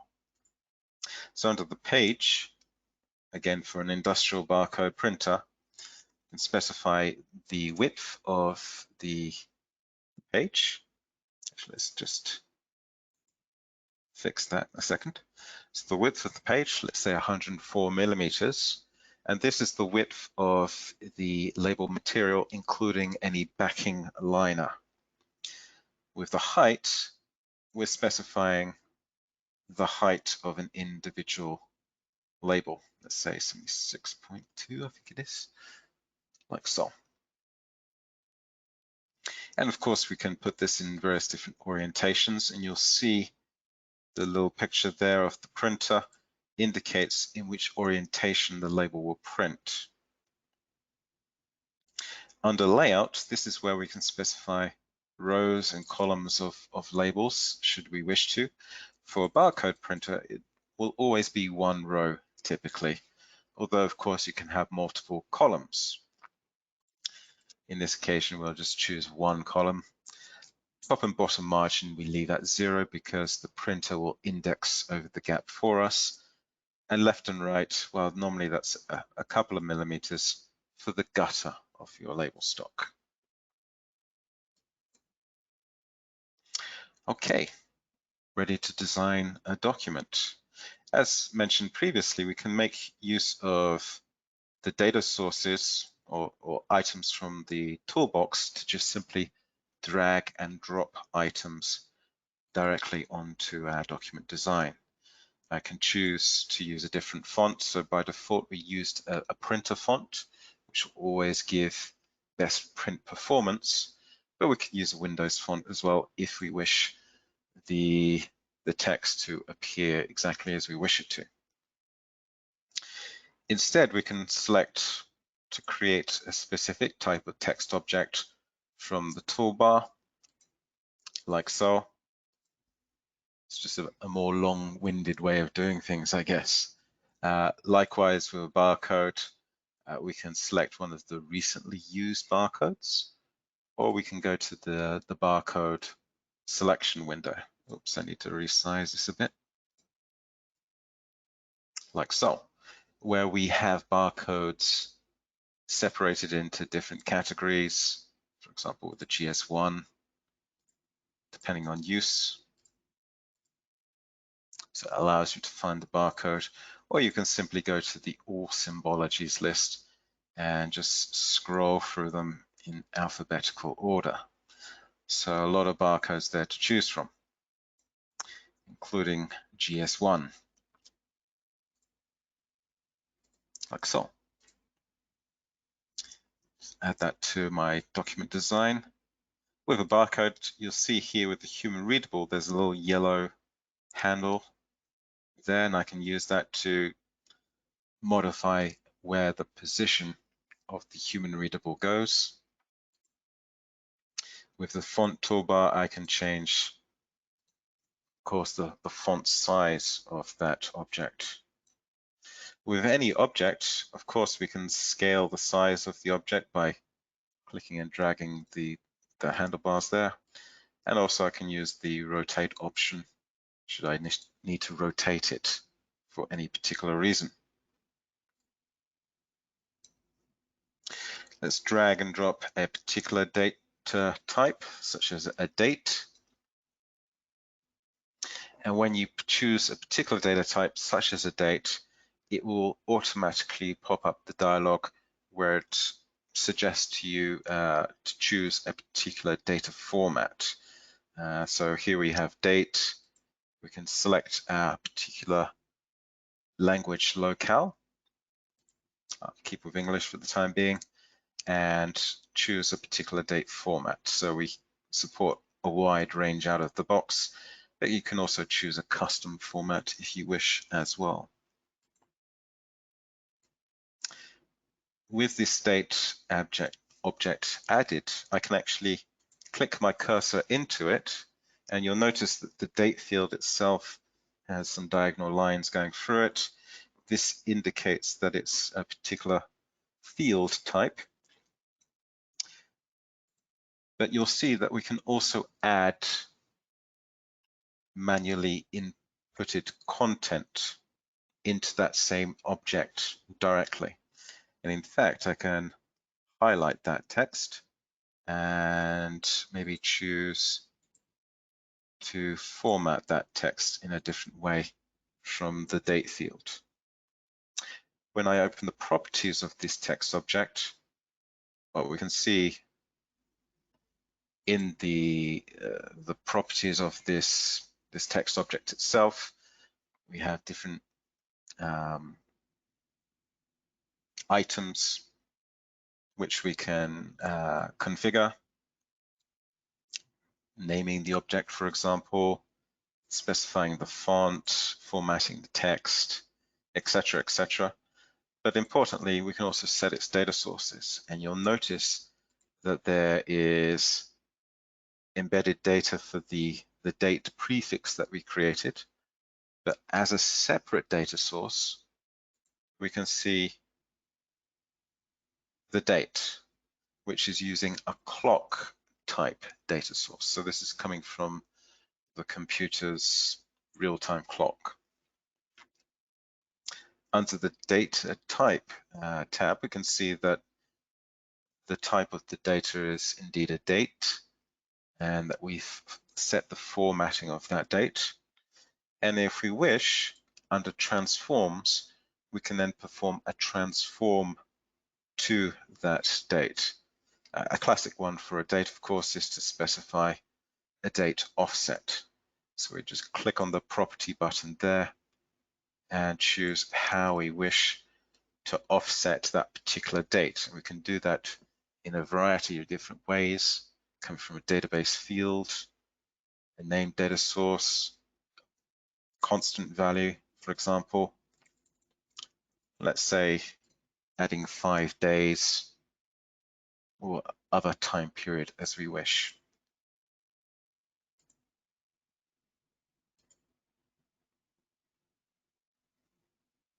So here we can see that it has now offset the date, like so.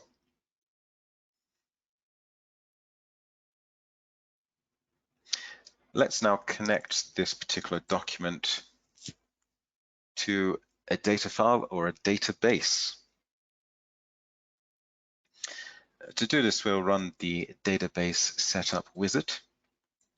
And from here, we can choose to connect to an already existing named database connection. And we can see that there's one there already called BT Test. Now, you may be asking, where does that come from?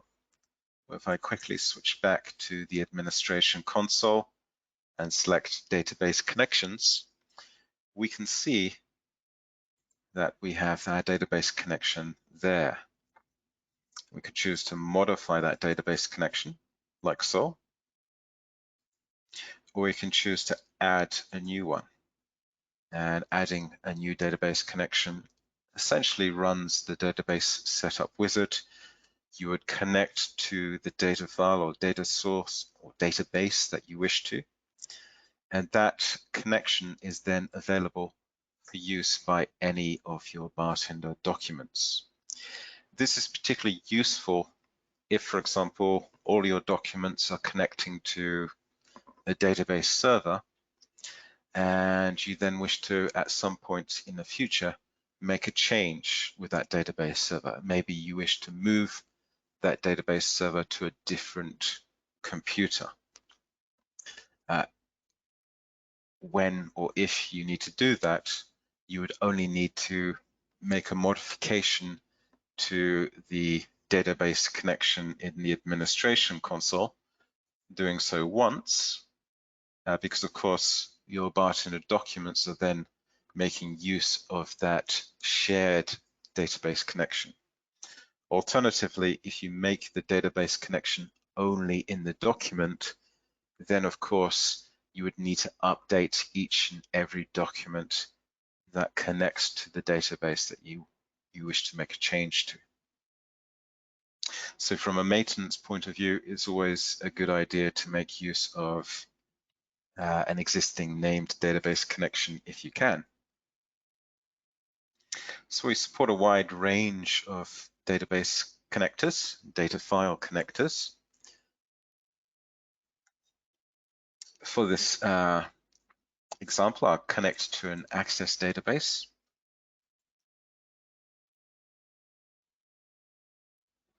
Specify where my database file is located. So this one here. Choose Next. I'll go for the builder, not a custom SQL statement. Select the table that I wish to use. I can just drag and drop that across and finish.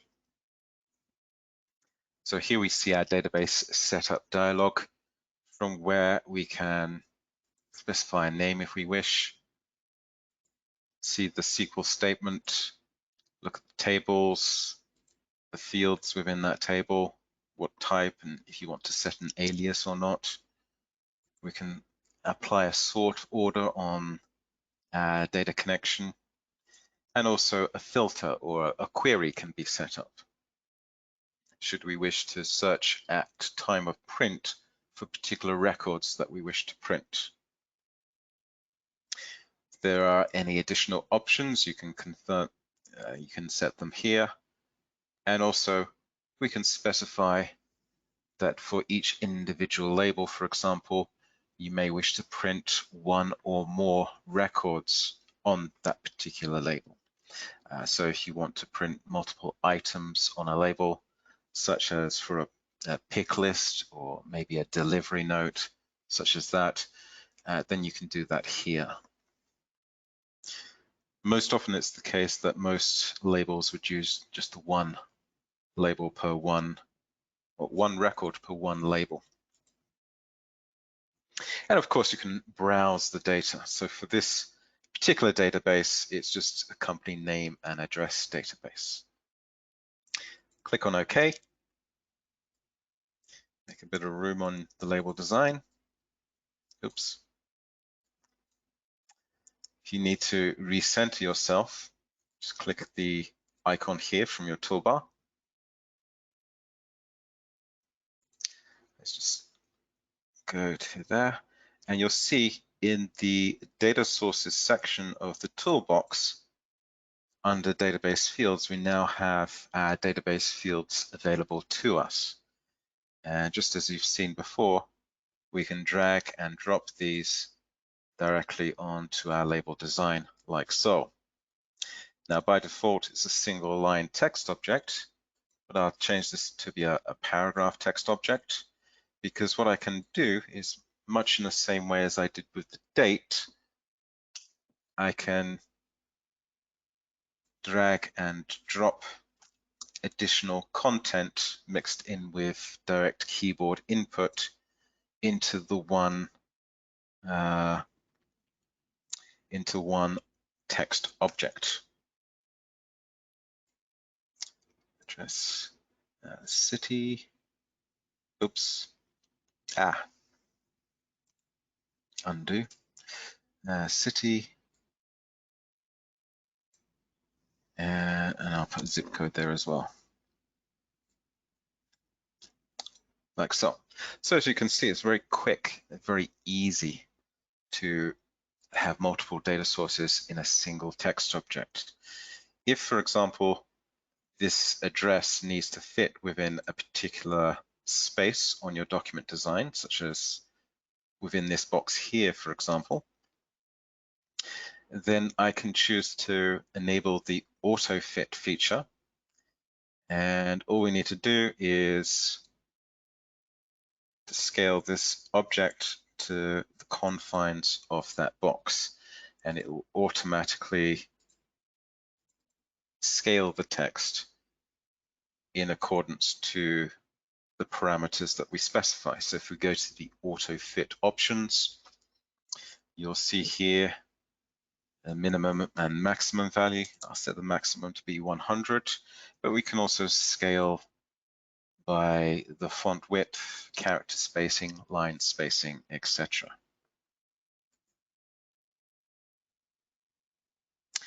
I can use the toolbar here at the bottom to then step through the records. So all the records are correctly scaled. I could probably better define that if I wish, but some of these records, you'll notice there's not a value for address line 2, so we need a way of fixing that. Basically, here's address line 2, and there's a carriage return that follows it. What we need to do is to suppress this carriage return if there is no value in address line 2. And of course, this is where the transforms feature comes in. So for this carriage return, we choose the suppression rule, and we want to suppress when the previous data source is empty. So now it removes the blank line, which is nice.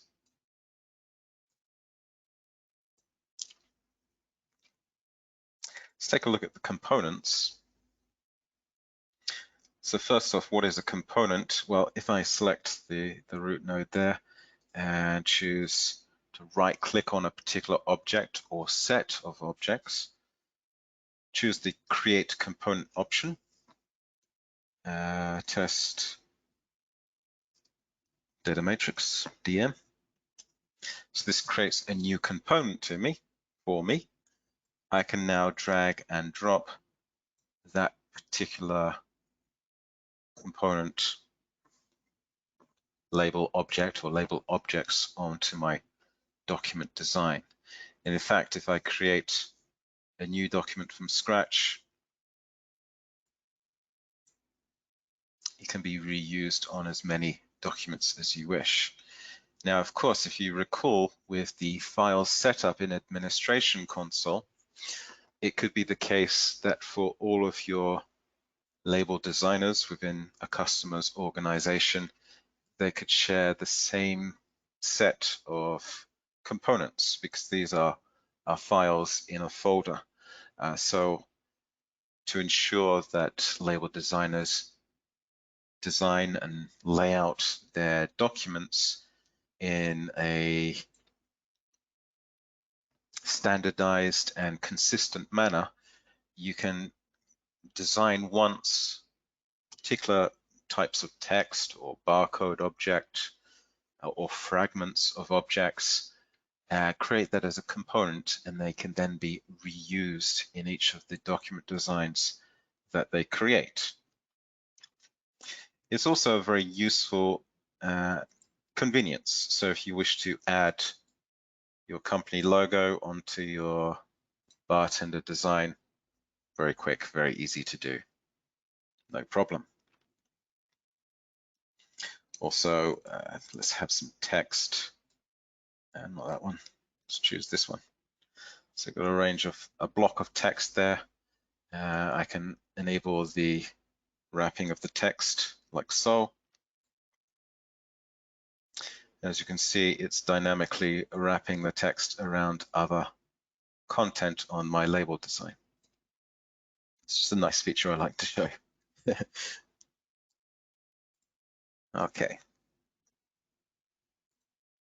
Now, earlier I created some other, well, actually, let's first, before I go on to that, take a look at the form. So first I want to have another text object like so. And now go to the data entry form. So on this data entry form, I can design how the form is to look. Instead, take a look at some documents that I was doing earlier. Let's open a document. So I've got a couple of documents on my desktop. So this particular one, it's just a very simple document that is connecting to a CSV data file. So let's go to Database Setup. And here we can see that it's connecting to a text file. I can run the wizard to step me through the process.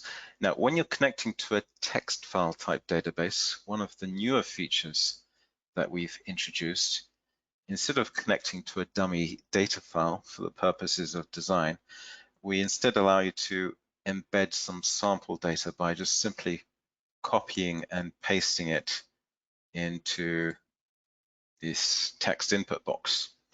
So it's just a much more convenient thing to do. So if you've got some, in this case, CSV data, you just copy it from your notepad and paste that into the sample data as you see here.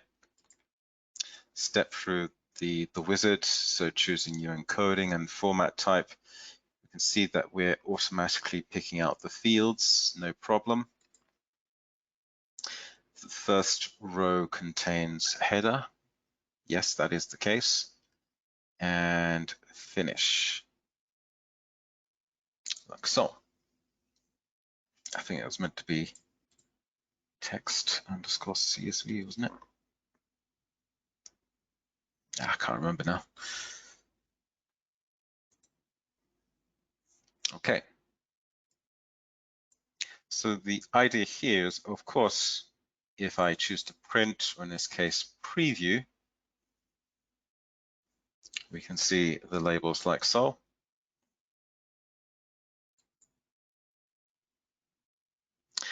But with data files, it's typically going to be the case that you would set up your document with a data file because the document you're designing is for use in an integration. We'll come on to that in just a moment. But first, I guess I should show you printing. So when you've designed your document, you want to have access to printing that document in production, either via PrintStation or Print Portal. I think I have PrintStation already open. No, I don't. So let's open that up now.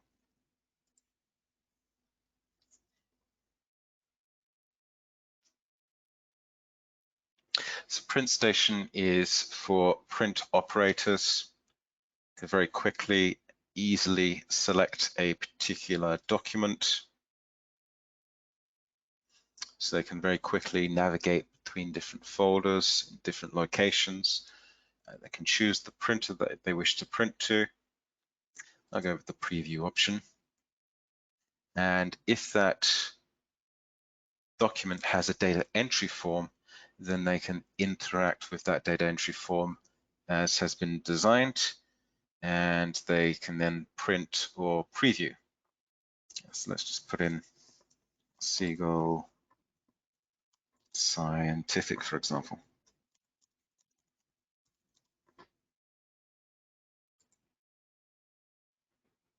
So we can see the label printed with the information.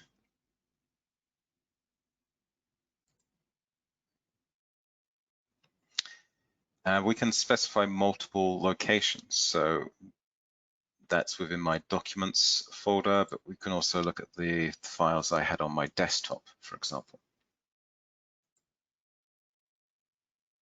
An alternative is to use Print Portal. So for these users, you want to have access for printing via a web browser, they can go to the navigating to the Print Portal web application.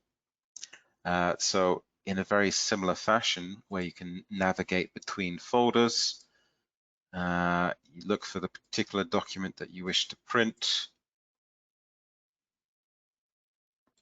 like so.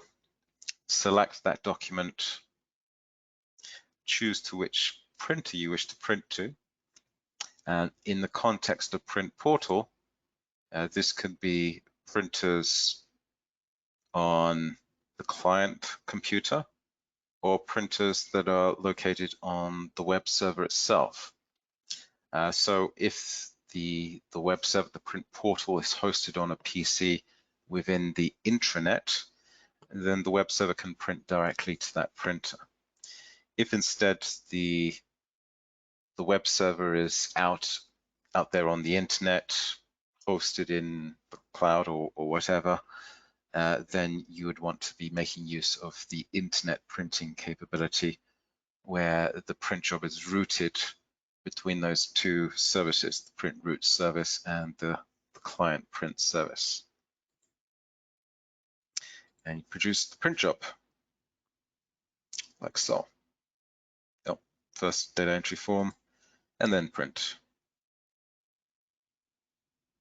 And this produces the print job. Now, if you wish to check as to if something actually printed, then of course we can make use of trusty History Explorer, as this allows us to view print jobs that have been produced and have been logged as part of print job logging. And we can see that this particular print job was just printed moments ago, and we can see a preview of that particular document, in addition to additional information of that print job, the full status history, any messages that were produced, and if indeed you wish to reprint that particular document. So History Explorer gives you full access to aspects of traceability.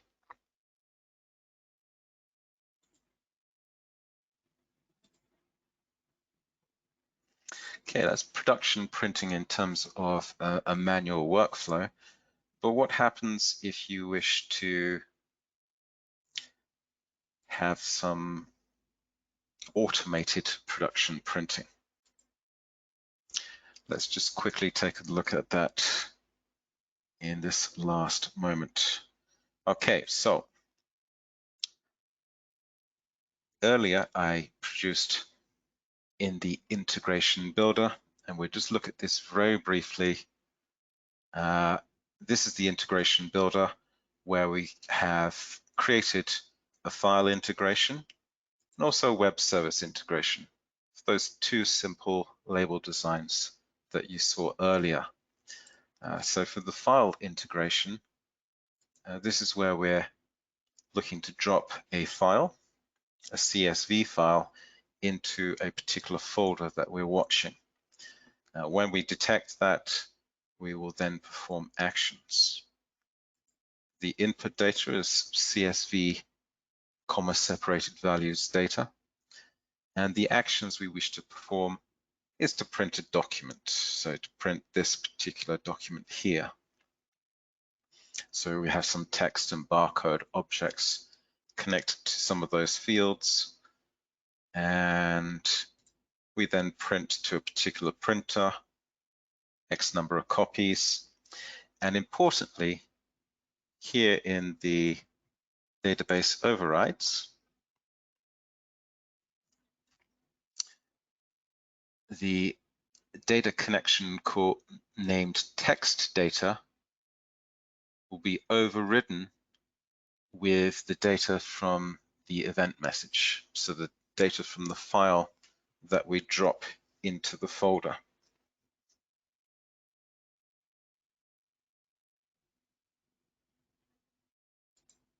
We can test this integration out by going to the Test tab and just starting.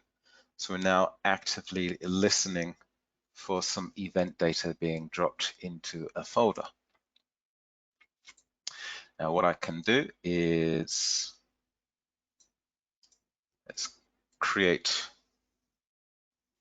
a text file. So Notepad. Just drop in some data like that. And I now will save this as a file to that folder that we're watching. So it was on my desktop scan folder. And I'm going to call it, oops, I'm going to do that, test.csv.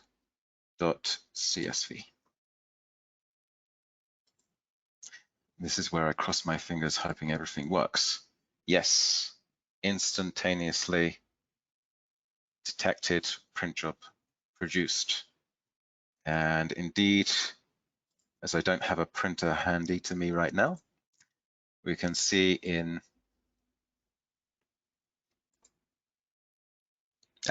scroll up. We can see in the History Explorer that the print job was indeed produced. I guess as we're running out of time, David, we can stop there. Perhaps if we wanted Yes, to, we because could look at remember, Ian, we web got service another. integration. Yeah, But yes, if we want questions, perhaps we'll stop there. yeah. Remember, today was the foundation. I know that you are excited, about all this stuff, but today is not the time to go too deep. So I think it's good if we stop over here, and we are looking for other questions. If any, I've been looking to the ones that have been on the chat, and I think we have already answered to all of those. So any other question so far? Well, are there any questions that were answered that you'd like to ask me? Additional No, I comment? think we managed to answer all of them. There was a mix of some commercial and some technical questions, but I believe that we did it correctly. Juan Antonio helped me with the technical ones. So, Well, do you have any questions for me, David? yeah, and from me, just remember what is the next session, Ian, so you can remember people that in 2 weeks' time, again on Tuesday, it could be the second session, so maybe you can remind people what you will cover during that session, okay? Okay, so the next session is document design. So this is where we go deep in on the document design aspect. So today we were covering various different parts of the software, different companion applications, etc. But in 2 weeks' time, it's just going to be devoted to document design. All aspects of document design, looking at the different data types, connecting to different types of data file and database, obviously more deep into the data entry forms, conditional printing, all that good stuff. And it's very much focused on document design. I see someone mentioned that they were hoping for stuff on integration services. Well, in already 2 weeks, answered. yeah, in 2 weeks, David, I'd like to say it in the webinar as well, 2 weeks after the document design, we will indeed be having a webinar devoted entirely to the integration platform. Nothing else. Yeah. Yes, there will be some design aspects in the document just so that we can show off the integration platform stuff. So please be sure to sign up for that as well, because we hope to answer all and any questions you may have on integration platform. And Ian, there are a few other questions right now. Maybe you can read it aloud and answer directly. Sure. How do I select a global field for a serial number? Okay, let's show you, shall we? So in Bartender Designer, just create a new document. Now, as it happens, it's almost as if I anticipated your question. You'll see under the data sources section of the toolbox, global data fields.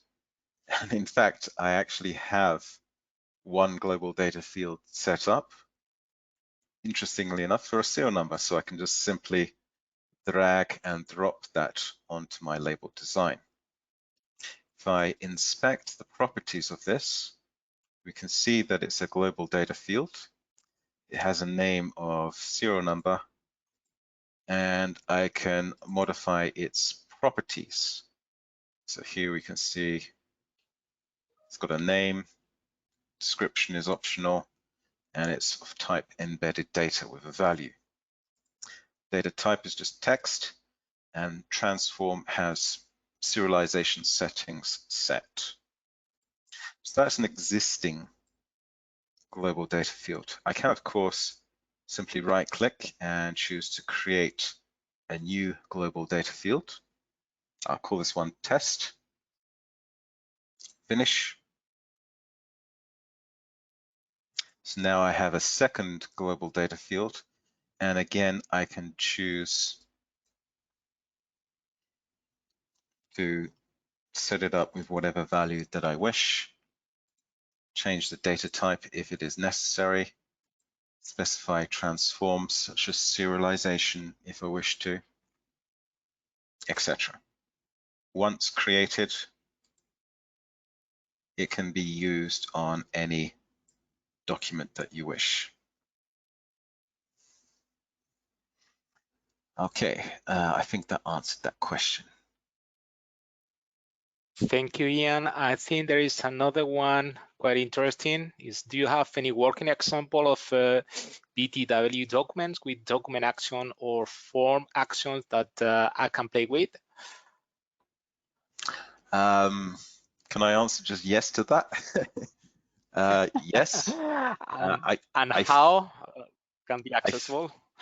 I think when you install Bartender with the sample templates that come with that, there are some documents there with that are making use of actions. I could be wrong, but certainly we could dig some up for you. And I think in general, we're looking to add to a library of document samples that will be showing off the various features of the software. And certainly in 2 weeks' time, when we do document design, we'll be delving into making use of the form actions and the document actions. But just to show you with the document actions for a Bartender document, if you want to set up document actions, you go to the File menu, select Bartender Document Options. And from here, you can see the various options where you can set up metadata for your document, put in a comment if you wish, see a preview and specify how your document is previewed when it's used in various different ways. And notice you can actually specify a custom image for your preview. So if you don't want to show the actual label, you want to show something else for whatever reason, you can actually do that. The view properties for your various localization. If you want to run any VB scripting at the document level. And of course, the question, actions. So I can enable document level actions, click on the button, and from here, I think my PC is going a little extra slow because of the webinar. From here, we have the various different events that can occur during the lifetime of a print job, and you can simply select one of these, so print job sent, for example, and then select your preferred action, such as to send an email notification. So you can annoy your colleague by saying, Ian Cummings has printed a label, and then print 10,000 of those. So yes, in the next session, document design, we'll be diving deep into those. I see there's a couple of extra questions there. Yeah, but Ian, I think that is the time, so I think we need to wrap up. We need to, follow the timing. We already told to everyone, and we will come back to the question that we could answer right now by email. So no worries, people will receive the answers, but I think it's time to finish and wrap up. Say thank you from my side, Ian, great job. And thank you everybody for attending. And we expect to see you all in 2 weeks. Yes, Ian. Just one quick answer to one question I see there. Global data fields, are they stored in the system database? Yes, they are. They're stored in the system database. Great, perfect. That was quick. Okay, Ian, anything else you'd like to add? If not, I think we need to finish. Well, just to say thanks very much to everyone who's attended. I hope that was helpful to you. And yes, I look forward to hopefully seeing some more of you back for document design and integration platform, where it's going to get a little bit more hardcore on the technical side, I guess, but it should be fun. So yeah, look forward to it. Excellent. Thank you, Ian. Thank you, everybody. Bye-bye. Thanks very much.